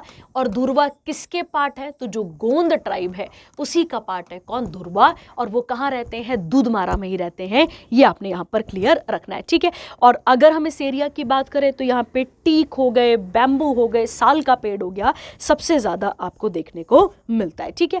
अब इसके साथ एक चीज़ और सीख लेते हैं, वर्ल्ड टूरिज्म डे, ध्यान देंगे आप यहाँ पर, वर्ल्ड टूरिज्म डे हम कब मनाते हैं, सितंबर की न्यूज़ में हमने कवर किया हुआ है कि कब मनाया जाता है, 27 सितंबर को। और नेशनल टूरिज्म डे हम कब मनाते हैं, तो 25 जनवरी, ये आपने यहाँ पर क्लियर रखना है, ठीक है। हो गया, चलिए आगे बढ़ते हैं, अगला देखते हैं। अगला आता है नेपाल पावर्स अप बांग्लादेश, ठीक है। तो अब यहाँ पे क्या न्यूज़ है बेटा, और इसको बेसिक से समझते हैं कि क्या चीज़ें बोलने की कोशिश की जा रही है, ठीक है। देखो बच्चा, एक्चुअली में जो नेपाल है, अगर आप बात करें, अगर हम बात करते हैं नेपाल की, तो नेपाल जो है वो बिजली बेच रहा है, किसको, बांग्लादेश को बेच रहा है, ठीक है। समझो इस बात को, ठीक है। देखो आप इंडिया के ईस्टर्न हिस्से पे जब चलते हैं तो यहाँ कहीं पे हमारे पास आ जाता है बांग्लादेश, आप सबको पता है, और थोड़ा सा अगर आप ऊपर चलते हैं, थोड़ा नहीं बहुत ऊपर जाते हैं, तो यहाँ कहीं पे आपके पास है नेपाल, और बीच में क्या जाता है हमारे पास, यहाँ पे बीच में आ गया हमारे पास यहाँ पे इंडिया, ठीक है। अब क्या कह रहा है, बांग्लादेश में बहुत सारे क्राइसिस चल रहे हैं, उसमें से एक क्राइसिस है इलेक्ट्रिसिटी का, ठीक है। बहुत सारे क्राइसिस हैं, उसमें से एक चल रहा है बिजली की मतलब कह सकते हैं आप, इनके पास कमी है, और अब नेपाल ने डिसाइड करा है कि वो क्या प्रोवाइड करेगा, इनको बिजली प्रोवाइड करेगा। पर बिजली प्रोवाइड करेगा तो इंडिया का भी तो हो रहा है ना बेटा, क्योंकि इंडिया से होकर वो इलेक्ट्रिसिटी ग्रिड कहाँ जाना है, बांग्लादेश जाना है। तो इसमें फायदा तीनों नेशंस का है, ऐसा कह सकते हैं आप यहाँ पर, इसीलिए इसको यहाँ पर न्यूज़ में ऐड किया गया है, ठीक है। क्लियर हो गया आपके पास। तो कहां पर प्रॉब्लम चल रही है, मैंने आपको बता दिया कहां पर प्रॉब्लम चल रही है, बांग्लादेश में क्राइसिस चल रहा है। और एक्चुअली में बच्चा ये एग्रीमेंट अभी का साइन नहीं हुआ है, ये एग्रीमेंट साइन हो चुका था अक्टूबर 2023 में, और इसे अब क्या किया जा रहा है, फुलफिल किया जा रहा है। ठीक है, तो क्या लिखा है न्यूज में, इसको पढ़ते हैं फिर समझ लेते हैं। ठीक है, देखो क्या लिखा है, कहता है नेपाल जो है Nepal initiated first ever electricity with an export of up to 40 megawatt hydro power to Bangladesh utilising India's electricity grid, क्योंकि इंडिया से होके जाना पड़ेगा। This initiative aims to boost up subregional connectivity in the power sector among the 3 countries. ठीक है, तो 3 countries कौन कौन सा है, ये ट्राई नेशन एग्रीमेंट भी आप इसे कह सकते हैं, जिसमें इंडिया, बांग्लादेश और कौन सा आ जाता है आपके पास यहाँ पे, इंडिया, बांग्लादेश और आ जाएगा आपके पास नेपाल। ये आपने यहाँ पर क्लियर रखना है। ठीक है, और बेटा ये जो एग्रीमेंट है इंडिया की तरफ से कौन कर रहा होगा, तो आपको याद रखना है इंडिया की तरफ से एक बॉडी है फेमस, जिसका नाम है एनटीपीसी, जिसका नाम है नेशनल थर्मल पावर कॉर्पोरेशन, और ये भी एक महारत्न कंपनी है, याद रखना आपने, ये भी क्या अपने पास यहाँ पे एक महारत्न कंपनी है, याद रखना है। तो इंडिया से एनटीपीसी, नेपाल से कौन साइन कर रहा है, इतने काम का नहीं है, और बांग्लादेश से कौन साइन कर रहा है, इतने काम का नहीं है। ठीक है, चलिए, तो ये हो गया आपके पास एक और इंपॉर्टेंट करंट अफेयर। ठीक है, बांग्लादेश की बात करते हैं, तो बांग्लादेश जो है वो इंडिया के साथ कितना किलोमीटर, हम सबसे लंबा बॉर्डर शेयर किसके साथ करते हैं बच्चा, बांग्लादेश, और अप्रॉक्स 4096.7 किलोमीटर, ये आपने यहाँ पर क्लियर रखना है। नेपाल के साथ हम 1751 किलोमीटर किसके साथ शेयर करते हैं, नेपाल के साथ, ये भी आप यहाँ पर क्लियर रखेंगे। और इंडिया और बांग्लादेश की लाइन का नाम है रेड क्लिफ। आप सबको पता है जब हम पार्टीशन पढ़ रहे होते हैं तो पार्टीशन के बाद एक बाउंड्री कमीशन बनता है, फिर रेड क्लिफ आता है। ठीक है, तो ये आपको यहाँ पर क्लियर रखना था। चलिए आगे बढ़ेंगे इसके साथ और अगला देखते हैं। अगला कहता है 2024 की G20 समिट चल रही है। ठीक है, मोस्ट इंपॉर्टेंट करंट अफेयर, ये बिल्कुल याद करने वाला क्वेश्चन है और ये बहुत इंपॉर्टेंट करंट अफेयर है और आपको इसको देखना पड़ेगा। ठीक है, देखिए क्या लिखा है, कहता है यहाँ पर बच्चे कि G20 की क्या होने जा रही है बच्चा, यहाँ पे समिट हो रही है, और इस साल समिट कहाँ पर हो रही है, तो रियो दी जनेरियो ब्राजील में हो रही है, ये आप यहाँ पर क्लियर रखेंगे। और अब इसके साथ क्या क्या चीज़ें बनती हैं उनके बारे में बात करना शुरू करते हैं। ठीक है, देखिए कहता है ये जो G20 की जो समिट हो रही है इसमें मेन इश्यूज क्या क्या होंगे, तो पहला इशू क्या लिखा हुआ है, हंगर, सेकंड क्या लिखा है, पॉवर्टी, तीसरा क्या लिखा है, इनइक्वालिटी, और जो क्लाइमेट चेंज मेन प्रॉब्लम है, इन सब चीजों पे सारा का सारा जोर दिया जाएगा। ठीक है, कहता है यहाँ पे the Rio de Janeiro declaration released at the G20 leader summit in Rio de Janeiro, जिसमें बहुत सारी और भी बहुत सारी चीजों पे बातें होंगी, जैसे कि taxation of billionaires, energy transition, support for global climate initiatives like COP30 in Brazil. ठीक है, उसके बाद है यहाँ पे कौन जा रहे हैं, आप इसके साथ देखेंगे, और यहाँ पे क्या बोला गया बच्चे कि एक्चुअली में जो हंगर की प्रॉब्लम है उसे खत्म करना है। और आपको पता है बच्चे कि हमारा गोल नंबर 1 कहता है, गोल नंबर मतलब सस्टेनेबल डेवलपमेंट गोल कहता है 1 कि नो पॉवर्टी जीरो हंगर। ठीक है, नो पॉवर्टी जीरो हंगर, ये आप यहाँ पर याद रखें, गोल नंबर 1 और 2, पॉवर्टी 1 है, 2 अपने पास हंगर है, ये आपको यहाँ पर क्लियर रखना है। ठीक है, और हमें कब तक अचीव करने हैं अपने सस्टेनेबल डेवलपमेंट गोल्स, सबको पता है 2030 तक। ठीक है, अगला क्या कहता है बच्चे, its founding members are 148 countries, 82 countries, African union, उसके बाद आ जाएगा यूरोपियन यूनियन, और 24 इंटरनेशनल ऑर्गेनाइजेशन, 9 फाइनेंशियल इंस्टीट्यूशंस हैं एंड 31 NGOs हैं। ठीक है, क्रिएशन की बात करें तो ये एक बहुत इंपॉर्टेंट प्लेटफॉर्म है जो सोशल इश्यूज इन सब के बारे में बात करता है और इनकी आपस में सहमति से इनको आगे बढ़ाने की बात करता है। ठीक है, सस्टेनेबल डेवलपमेंट गोल 19वां कहता है कि focusing on ethical racial equality, मतलब इक्वालिटी लेकर आनी है इसके बारे में। उसके अलावा वुमेन एम्पावरमेंट वर्किंग ग्रुप्स हैं, ये आपने यहाँ पर याद रखने हैं, और ये कुछ इसके साथ इंपॉर्टेंट फैक्ट है, आप इसके साथ देखेंगे। ठीक है, अब यहाँ पे देखो एक चीज कहता है जो 2025 का ध्यान देंगे, यहाँ पे 2024 कौन हेड कर रहा है, ब्राजील कर रहा है, 2025 कौन हेड करेगा, साउथ अफ्रीका, ये आपने यहाँ पर क्लियर रखना है। ठीक है, और 2023 कौन हेड कर रहा था, इंडिया, ये आपको पता है, जिसकी थीम थी वासुदेव कुटुंबकम, ये आपको वहां पर पता होना चाहिए था। ठीक है, चलिए अब इसके साथ आप एक याद रखेंगे कि जब भी हम G20 की बात करते हैं, जब भी हम किसकी बात करते हैं बच्चा, इस G20 की बात करते हैं। G20 का गठन कब हुआ था? 1999 में हुआ था। ये आपको यहाँ पर क्लियर रखना है। और इसे याद करने का एक नमोनिक है कि गुरुजी सीता अब SSC FCI में सिलेक्ट हो गई है। ठीक है, तो आप ऐसे याद रखेंगे,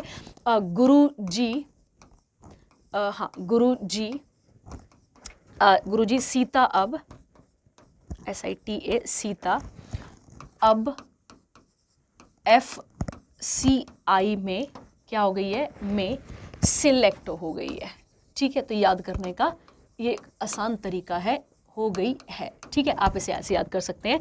और इसके साथ जो जो क्वेश्चन बनते होंगे अब उनको हम देखना शुरू करते हैं। ठीक है, तो आप इसे M ऐसे लिख लेना, ठीक है, और ई ऐसे लिख लेना। ई से आ गया बच्चे आपके पास यहाँ पे यूरोपियन यूनियन। ठीक है, तो आपके पास पहला कौन सा नाम आ गया यहाँ पे? European union. उसके अलावा सेकंड आपके पास आ जाएगा यहाँ पे मेक्सिको, याद रखेंगे आप। तो पहले अब उल्टा चल पड़ो, कोई दिक्कत नहीं है। कौन सा आ गया आपके पास? पहला यूरोपियन यूनियन, फिर आ गया मेक्सिको। उसके अलावा इटली, आई से क्या आ जाएगा आपके पास? इटली। उसके बाद आप यहाँ लिख लेंगे सी से चाइना। फिर आप देखेंगे यहाँ पे फ्रांस, याद रखना है आपने। कौन कौन सा हो गया? European union, Mexico, Italy, China, France. France के अगर आप ऊपर चलते हैं तो आ जाएगा आपके पास अच्छा अब आएगा ना आपके पास यहाँ पे, हाँ फ्रांस। फ्रांस के बाद क्या आ जाएगा अब आपके पास यहाँ पे? अब मतलब यहाँ पे ब्राज़ील और अर्जेंटीना। ठीक है, याद रखेंगे यहाँ पर आ जाएगा ब्राज़ील। ब्राज़ील के साथ आ जाएगा आपके पास यहाँ पे अर्जेंटीना, याद रखेंगे आप।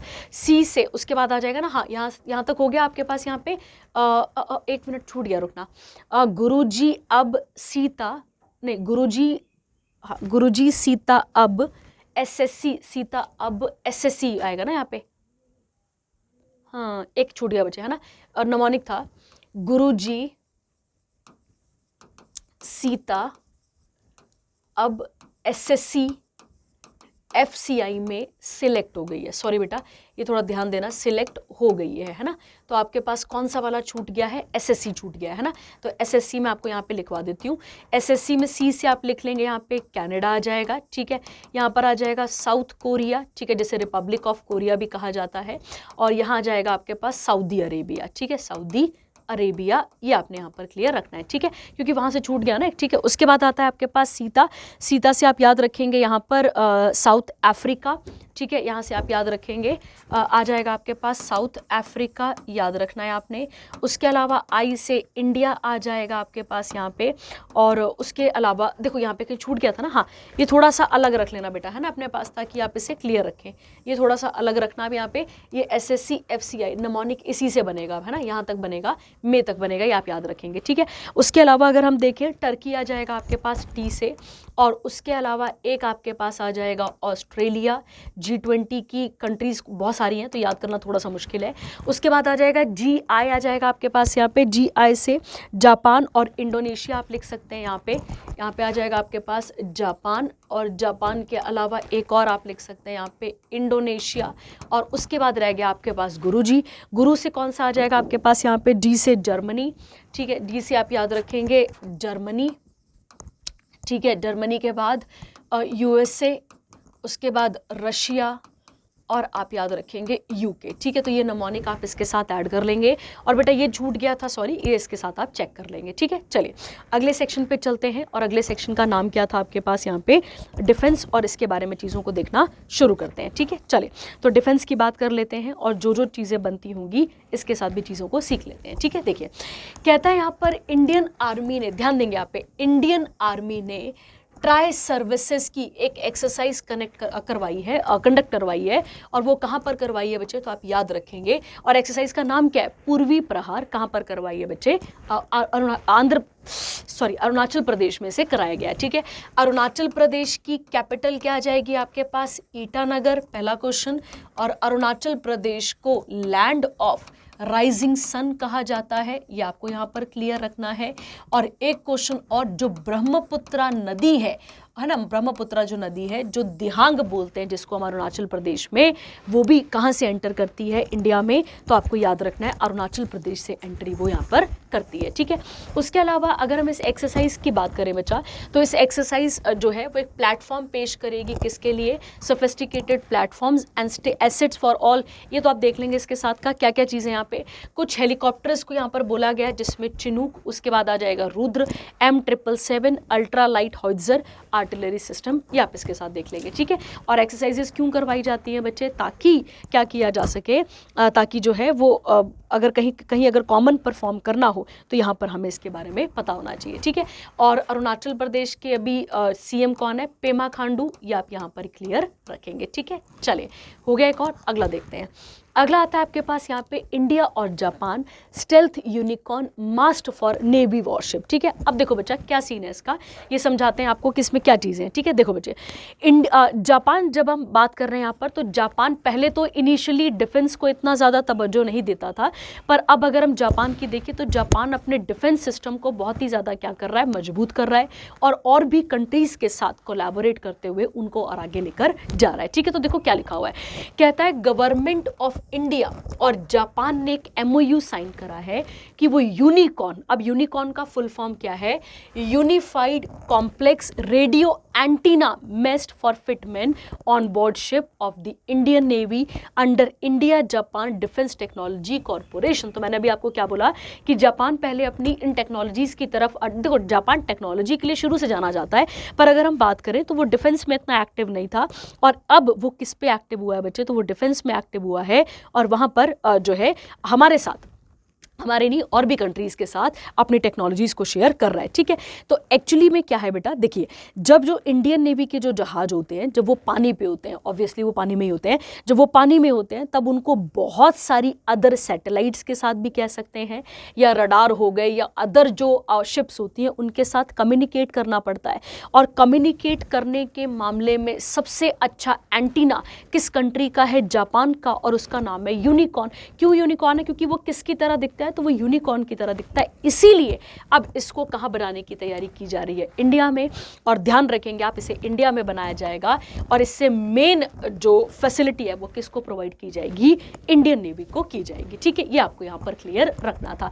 उसके बाद कहता है यहाँ पे जापान के PM कौन है, शिगरू इशिबा, कैपिटल क्या आती है, टोक्यो, और करेंसी क्या चलती है, येन। आपको याद होगा येन हमने किसके साथ पढ़ा है, फॉरेक्स के साथ पढ़ा हुआ है, ठीक है। ये आपको यहाँ पर क्लियर रखना था, ठीक है। चलिए, अब इसके साथ एक चीज और देख लेते हैं, इंडियन नेवी डे कब मनाते हैं, 4 दिसंबर को आने वाला है, अगले किसी करंट अफेयर में आप इसे पढ़ेंगे, 4 दिसंबर को मनाया जाता है। प्लस अगर हम बात करें एडमायरल DK त्रिपाठी कौन है अभी इसके, तो एडमायरल मतलब चीफ है यहाँ पर, आपने याद रखना है।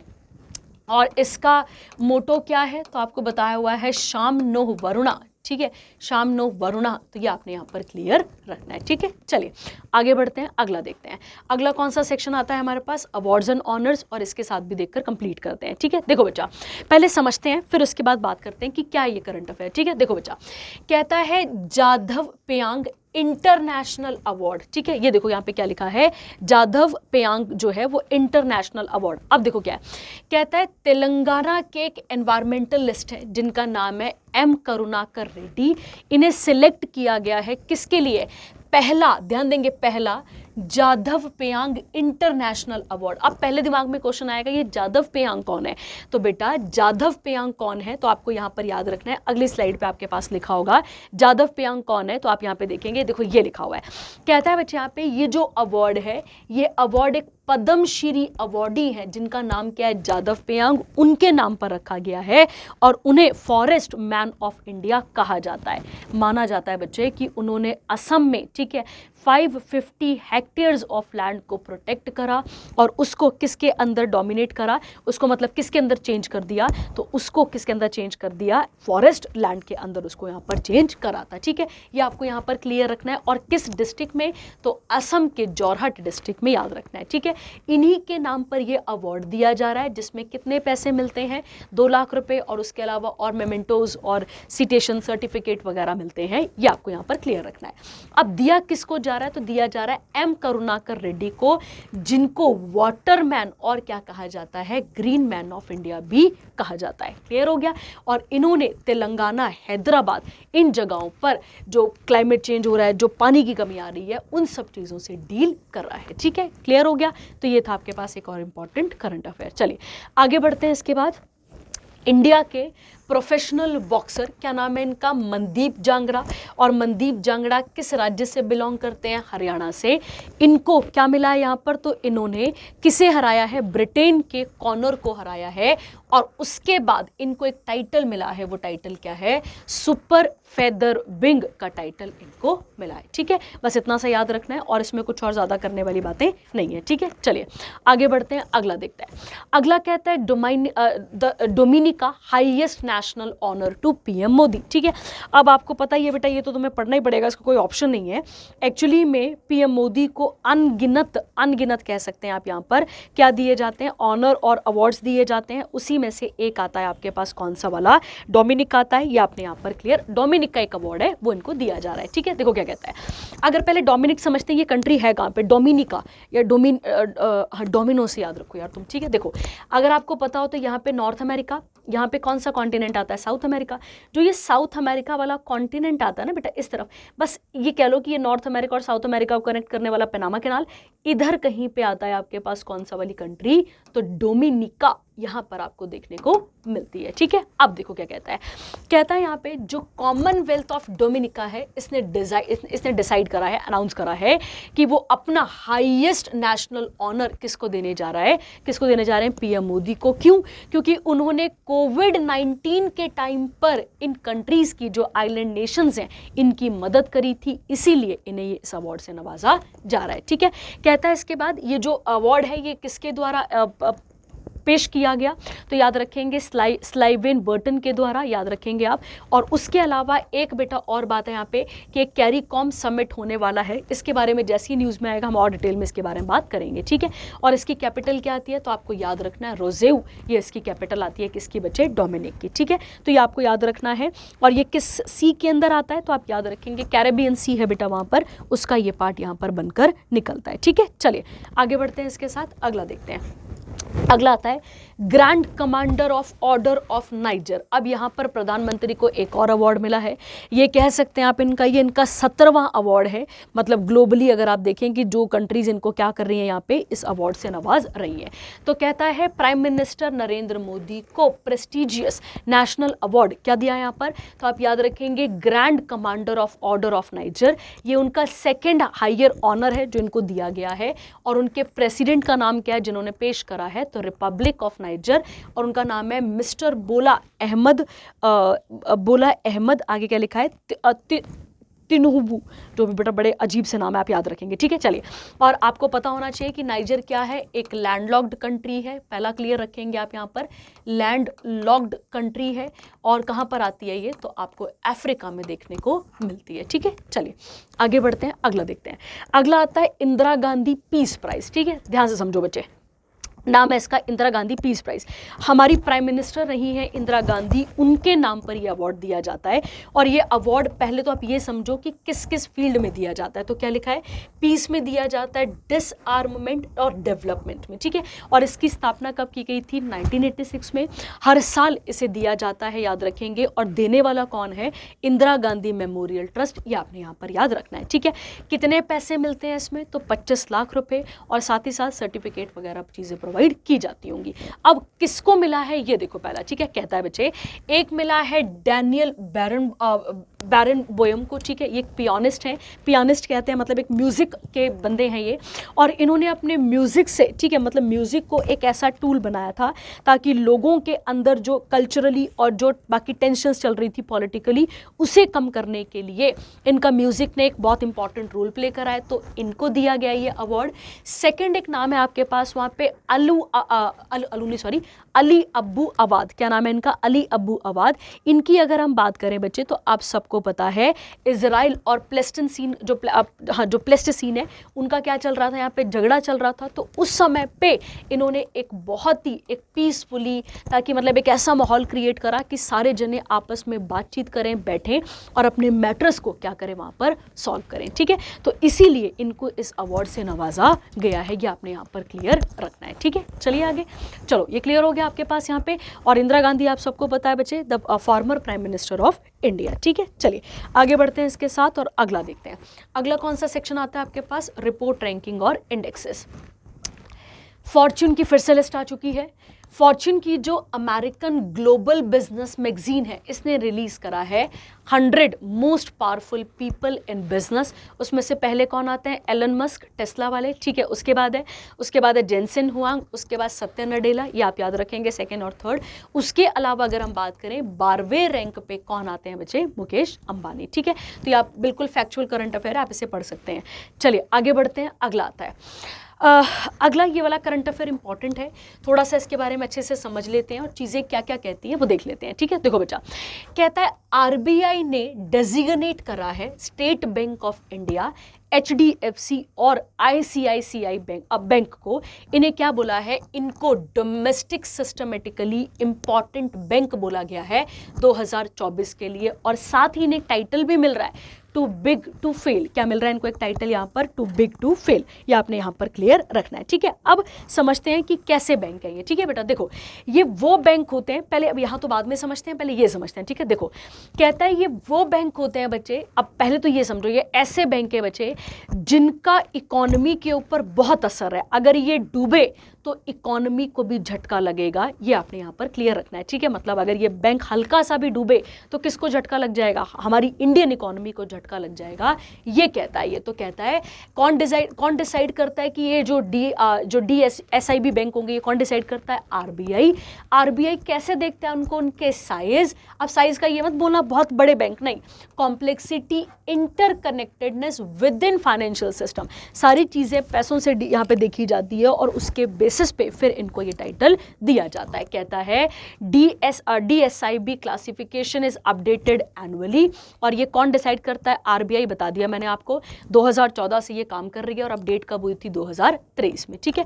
कहता है SBI, ICICI bank were listed in 2015, 2016, उसके बाद HDFC कब था, 2017, ठीक है।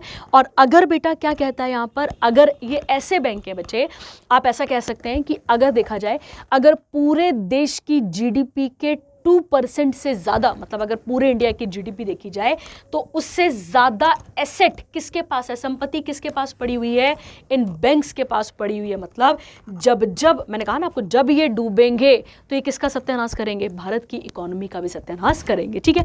तो वो कौन से 3 बैंक थे, तो SBI, उसके बाद HDFC और कौन सा आता है आपके पास यहाँ पे, ICICI बैंक, आपने याद रखना है, ठीक है। अब आप ये डेटा इसके साथ पढ़ लेंगे और इसमें कुछ और बताने वाली बात नहीं है, ठीक है। तो ये कैसे बैंक आप सबको मैंने बता दिया, मतलब ये इंडिया की फाइनेंशियल सिस्टम को रोकने के लिए एक पिलर की तरह काम कर रहे हैं, ये आपने यहां पर याद रखना है, ठीक है। चलिए आगे बढ़ते हैं, अगला देखते हैं।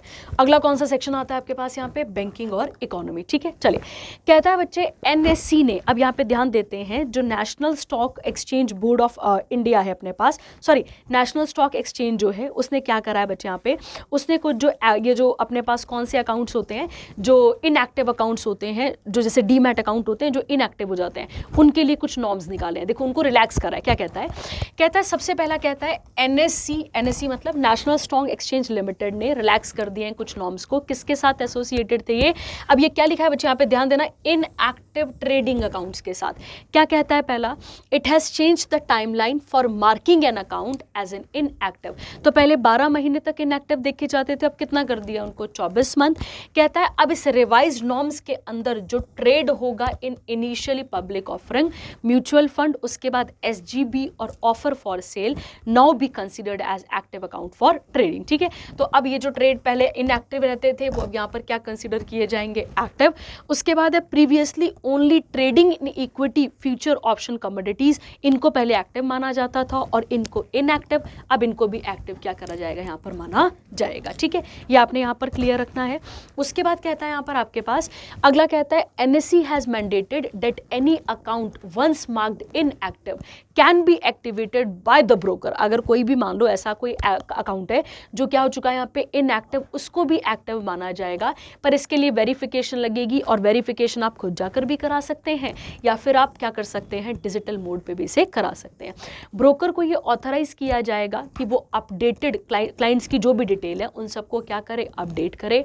और एनएसई के चेयरपर्सन कौन है, गिरीश चंद्र चतुर्वेदी, और हेडक्वार्टर कहाँ पर आते हैं, मुंबई महाराष्ट्र।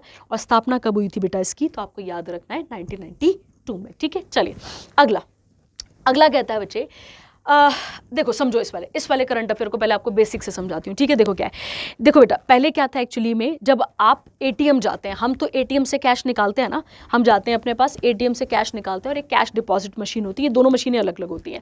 तो जब हम एटीएम से कैश निकालने जाते हैं तो हमने कई बार ये देखा होगा कि कुछ लोग जो हैं, मतलब कुछ बैंक के कुछ लोग कह सकते हैं वहाँ पर, या कंपनी के कुछ लोग जो होते हैं वो बैंक से क्या निकाल रहे होते हैं, वो हमें बोलते हैं कि अभी आप एटीएम के अंदर नहीं आ सकते हैं क्योंकि वहाँ कैसेट्स डाली जा रही है। कैसेट मतलब एक ऐसा कह लो ट्रे जैसी होती है, उस ट्रे के अंदर पैसा होता है और उस पैसे को उस एटीएम के अंदर क्या किया जाता है, इंसर्ट किया जा रहा होता है। ठीक है, ये समझ में आ गया आपको। अब उसी के साथ ये करंट अफेयर है। ठीक है, देखो क्या कहता है आरबीआई ने ग्रांट कर दिया है extension to the bank and ATM operator to implement the cassette swap mechanism for money replenishment in ATM till March 31, 2025। ठीक है, अब यहाँ पे क्या था बच्चे, पहले आपको ना, अगर आप मान लेते हैं कि बैंक एटीएम में पैसा डाला जा रहा है, मान लो एटीएम में क्या किया जा रहा है, इस सिस्टम के अंदर अगर मान लो कैश लोड किया जा रहा है, तो कैश लोड करने के लिए, ठीक है, पहले आपको कैश ब्रांच से लेकर जाना पड़ता था।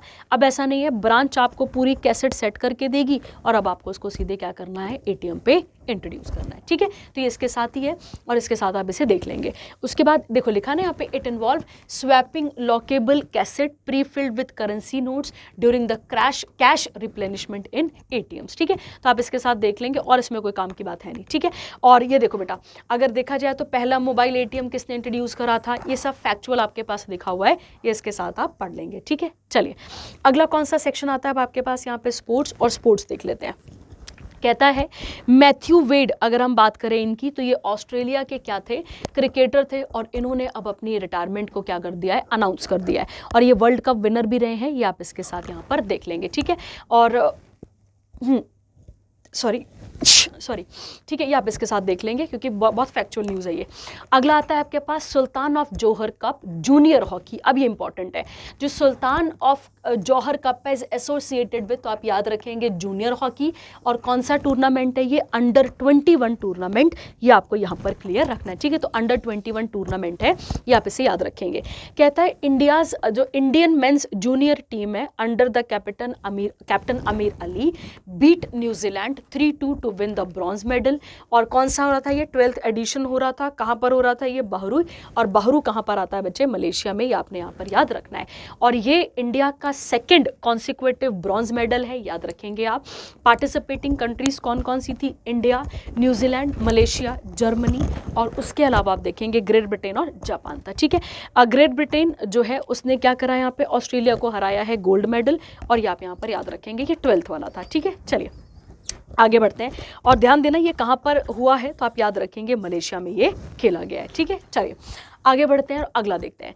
कहता है India tour of South Africa two T20 series, कोई भारी बात तो नहीं थी ये वाली, ये आप इसके साथ देखेंगे। सूर्य कुमार यादव, ठीक है, won the T20 series 3-1 by defeating south Africa के, इनको हराया है। ठीक है, चलो आगे बढ़ते हैं। अगला स्टार मार्क करने वाला इंपॉर्टेंट करंट अफेयर है, आपको पहले भी ये करा चुकी हूँ मैं कि 2036 के जो ओलंपिक्स हैं वो पूरे चांस है कि कौन कंडक्ट कराने जा रहा है, हम उसे कंडक्ट करवाने जा रहे हैं। ठीक है, हमारे साथ और भी कुछ कुछ कंट्रीज़ हैं जो बिल्कुल बिल्कुल इंटरेस्टेड हैं किसके लिए कि वो क्या करेंगी, यहाँ पर वो होस्ट करेंगी 2036 के गेम्स को, पर उसमें हम भी यहाँ पर बोल रहे हैं कि हम भी ऐसा यहाँ पर करेंगे, ठीक है।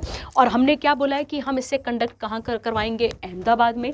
और अहमदाबाद के किस स्टेडियम में करवाएंगे बच्चे, तो आपको याद रखना है नरेंद्र मोदी स्टेडियम। और अगर आपको पता हो तो इसी का पुराना नाम था नरेंद्र मोदी स्टेडियम का मोटेरा, ठीक है। और ये वर्ल्ड का क्या कहा जा रहा है यहाँ पे, लार्जेस्ट स्टेडियम है जिसकी कैपेसिटी है 1,32,000 लोगों की, ठीक है। तो ये आपको यहाँ पर क्लियर रखना है, ठीक है।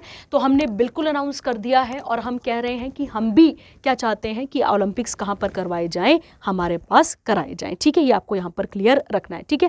अब ध्यान देते हैं, और हम ओलंपिक्स की अगर हम बात करें, जो मॉडर्न ओलंपिक्स है वो कहाँ से जन्म हुआ था उनका, एथेंस से, और एथेंस ग्रीस याद रखना है आपने। और कब की हम बात कर रहे हैं, 1896 की हम यहाँ पर बात कर रहे हैं, ये आपने यहाँ पर क्लियर रखना है। एंशियंट, जो अगर आपसे पूछा जाए कि एंशियंट ओलंपिक्स कब और कहाँ हुए थे, तो वो ओलंपिया याद रखेंगे आप। और उसके अलावा कब हुए थे, 776 BC में हुए थे। 2024 के कहाँ हुए हैं, पेरिस फ्रांस में हुए थे आपके पास। और अभी पैरा ओलंपिक्स भी कहाँ पर हुए थे, तो आपको याद रखना है ये भी कहाँ पर हुए थे, पेरिस फ्रांस में हुए थे, ठीक है। अब देखो इसके साथ का एक आधा क्वेश्चन और यहाँ पर देख सकते हैं हम कि जो 2026 के जो हैं, क्या बोलते हैं आप यहाँ पर, समर ओलंपिक्स हैं, नहीं विंटर होंगे अब, हाँ। देखो अगर हम बात करें यहाँ पर जो 2026 के जो अपने पास कौन से आएंगे, विंटर ओलंपिक्स आएंगे, वो कहाँ पर होंगे, तो 2024 के कहाँ पर हुए, अभी आपको बताया पेरिस में, ठीक है। 2026 वाले कहाँ प्रपोज्ड हैं, तो आप याद रखेंगे इटली में, ये आपने याद रखना है। उसके बाद है 2028 के फिर से समर ओलंपिक्स होंगे, और 2028 वाले कहाँ पर होंगे, USA में, ठीक है। आप मुझे बताएंगे अब 2030 वाले कहाँ पर होंगे और 2032 वाले कहाँ पर होंगे, आप मुझे यहाँ पर बताएंगे, ठीक है। और बेटा इंडियन ओलंपिक एसोसिएशन की जब भी हम बात करते हैं, ये कब बनी थी, 1927 में, और इसकी चीफ कौन है अभी, तो PT ऊषा है, ये आपने यहाँ पर क्लियर रखना है, ठीक है। चलिए, और उसके अलावा अगर हम बात करें इंटरनेशनल ओलंपिक कमेटी की, तो इसके हेडक्वार्टर कहाँ पर है, लाउसाने, स्विट्जरलैंड, ये आपने यहाँ पर क्लियर रखना है, ठीक है। चलिए, अगला आता है टाटा स्टील चेस टूर्नामेंट हुई है, तो ग्रैंड मास्टर हमारे पास Magnus Carlsen, Norway, won the both rapid and blitz, ये क्वेश्चन आ चुका है, rapid and blitz terms are associated with, तो आपका क्या आंसर होएगा, चेस, ये आपने यहाँ पर याद रखना है, ठीक है। कहाँ पर हुआ ये टूर्नामेंट, तो 6वां एडिशन था, कहाँ पर हुआ था, कैलकाटा, वेस्ट बंगाल में, याद रखेंगे। और Carlsen won blitz title by defeating, इन्होंने किसे हराया है, विदित गुजराती इंडिया को। और रैपिड टाइटल जीता है किसे हराने के बाद, डेनिल डुवो को, याद रखेंगे। वुमेन कैटेगरी में अगर देखें तो रशियन ग्रैंड मास्टर, क्या नाम है इनका, एलेक्सेंद्रा सिक्योर द रैपिड टाइटल, और रशियन कायत्रा लांगो, इनको बिल्स टाइटल मिला हुआ है, ठीक है। चलिए आगे बढ़ते हैं। अगला सीनियर इंटरनेशनल हॉकी चैंपियनशिप हुआ है, कहाँ पर, राधा कृष्ण स्टेडियम, कहाँ पर, चेन्नई में, जिसमें कौन जीता है बच्चे, ओडिशा, ये आपने यहाँ पर याद रखना है, ठीक है। और किसे हराया है, हरियाणा को। चलिए आगे आते हैं अगले सेक्शन पे, जिसका नाम क्या आता है आपके पास यहाँ पे, डेज, और डेज के साथ सीखते हुए फिर आगे बढ़ते हैं, ठीक है। चलिए, कहता है बच्चे यहाँ पे जो चिल्ड्रंस डे है वो कब मनाया जाता है, 14 नवंबर को मनाया जाता है। और आपको याद रखना है कि ये किसकी याद में मना रहे हैं हम, तो एक्चुअली में ये बर्थ एनिवर्सरी है किसकी, पंडित जवाहरलाल नेहरू की। माना जाता है कि उनका बहुत ही प्यार और लगाव था किसके साथ, बच्चों के साथ, और बच्चों ने चाचा नेहरू के नाम से भी उन्हें बुलाया करते थे। इनकी जो डेथ अगर हम देखें यहाँ पे, after the death of Jawaharlal Nehru इन कह सकते हैं आप यहाँ पे 1964 इंडिया ने सेलिब्रेट मनाना शुरू करा था उनके यहाँ पर फिर बर्थ एनिवर्सरी को, ठीक है। इनका जन्म कहाँ पर हुआ था, इलाहाबाद उत्तर प्रदेश में, ये आप यहाँ पर याद रखेंगे। और उसके साथ अगर हम बात करें ये क्या रहे हैं, तो he is elected as the president of Indian National Congress 1929 में, जब लाहौर सेशन चल रहा था। उसके अलावा ये PM भी रहे हैं इंटरम इंडियन गवर्नमेंट के, कब से कब तक, 1940 से लेकर 50 तक। उसके बाद ये पहले आज़ाद भारत के पहले प्रधानमंत्री भी बनेंगे, आप सबको पता है। और इनकी कुछ इंपॉर्टेंट बुक्स है, उसमें से एक है letter from a father to his daughter, और अगर आपको याद हो तो हमारी इंग्लिश की +1 या +2 की किताब में भी ये चैप्टर है। उसके बाद है ग्लिम्स ऑफ वर्ल्ड हिस्ट्री, याद रखना है, और towards freedom and autobiography of Jawaharlal Nehru, याद रखना है। और उसके अलावा डिस्कवरी ऑफ इंडिया, ये क्वेश्चन मैं आपको पहले भी करा चुकी हूँ। उसके बाद इन्हें हाईएस्ट सिविलियन अवार्ड भी दिया गया था, कब, 1954 में, ठीक है। चलिए आगे आता है क्वालिटी वीक। अब क्वालिटी किस चीज़ में? मैनेजमेंट, हर चीज़ में, ठीक है। हेल्थ केयर सेक्टर हो गया, इंफॉर्मेशन हो गया, एजुकेशन हो गया, हर जगह पे जो मैनेजमेंट क्वालिटी है उसके लिए हम एक डे मनाते हैं या पूरा वीक मनाते हैं। कब से कब तक? 11 से लेके 15 नवंबर तक, ठीक है। थीम क्या रहती है इसकी? फ्रॉम कंपाइलेंस टू परफॉर्मेंस, ठीक है। जो आपने दिमाग में सोचा फिर उसको कैसे इंप्लीमेंट करा। उसके बाद है इंटरनेशनल डे फॉर टॉलरेंस। ये कब मनाया जाता है? 16 नवंबर को। और इसका क्या है यहाँ पर? तो यहाँ पर बताया गया है कि अवेयरनेस फैलानी है कि टॉलरेंस की क्या वैल्यू है, promote understanding, respect, appreciation across different culture and communities. अगला आता है, और पहली बार इसे कब मनाया गया था? 1996 में, ठीक है। चलिए अगला आता है प्रेस डे। बड़ा इंपॉर्टेंट है क्योंकि कौन सा वाला प्रेस डे आपके पास? ये वाला नेशनल है और नेशनल इंपॉर्टेंट है, तो इसके साथ आप यहाँ पर देखना शुरू करते हैं, ठीक है। देखो जब भी हम प्रेस की बात करते हैं बेटा, इसको इंडियन डेमोक्रेसी का फोर्थ पिलर भी कहा जाता है, ठीक है। इंडियन डेमोक्रेसी का इसे क्या कहा जाता है? फोर्थ पिलर भी कहा जाता है। आर्टिकल नंबर अगर हम 19 की बात करें, जो फ्रीडम ऑफ स्पीच की हमें पावर देता है, उसका पार्ट 1 और उसका सब क्लॉज ए, ये क्या कहता है हमें यहाँ पे इसकी फ्रीडम के बारे में बात यहाँ पर करना शुरू कर देता है। तो जिसमें right to freedom of speech and expression है, ये इसके अंदर आ जाता है, ठीक है। देखो बच्चा कहता है नेशनल प्रेस डे कब मनाया जाता है? 16 नवंबर को। क्यों? क्योंकि यहाँ पर प्रेस काउंसिल ऑफ इंडिया ने अपना मोरल काम शुरू करा था और इसका मेन एम है कि किसके ऊपर नज़र बना के रखना? जो प्रेस है उसके ऊपर पूरा का पूरा नज़र बना के रखना।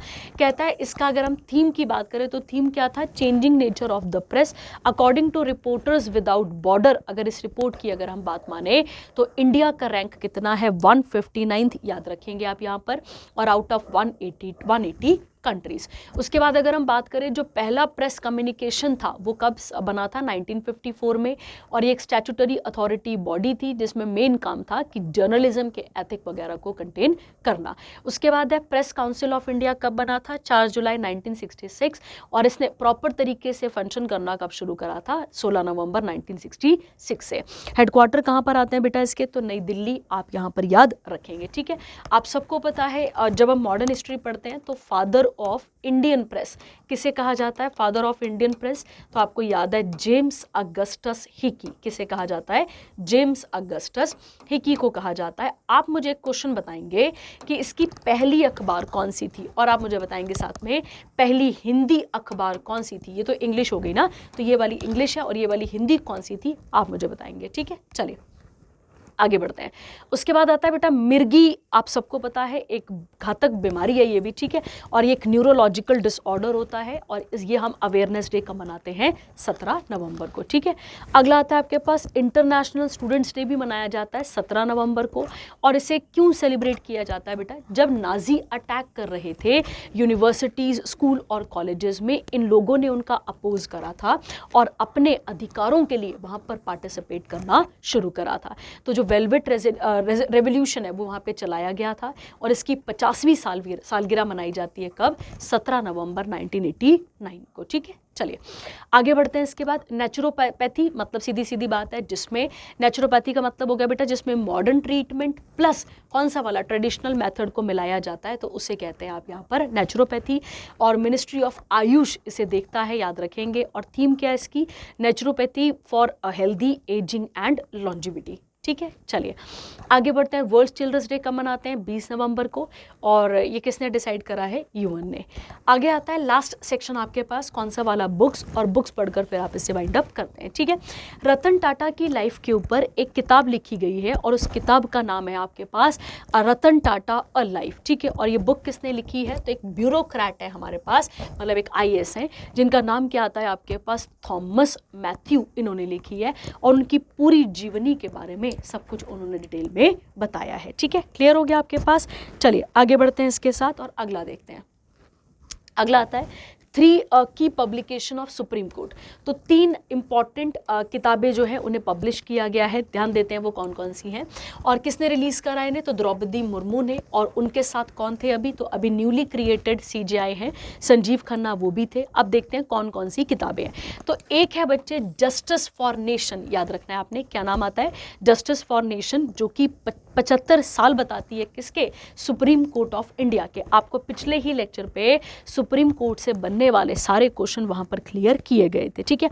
उसके बाद अगला क्या आता है बच्चे आपके पास यहाँ पर, अगला आता है प्रिजन इन इंडिया। ये प्रिजन इन इंडिया ये भी यहाँ पर किताब है आपके पास, और एक है legal aid through law schools, ये आपको यहाँ पर याद करनी पड़ेंगी, ठीक है। तो ये कुछ सेल वगैरह जो जेल में होते हैं उन सब के साथ यहाँ पर ये किताबें एसोसिएटेड हैं, ठीक है। चलिए, तो ये था आपके पास कुछ important current affair. I hope आपको यहाँ तक चीज़ें क्लियर हो गई होंगी। जो भी आपको डाउट रहेगा वो आप पूछ सकते हैं। Thank you, have a nice day.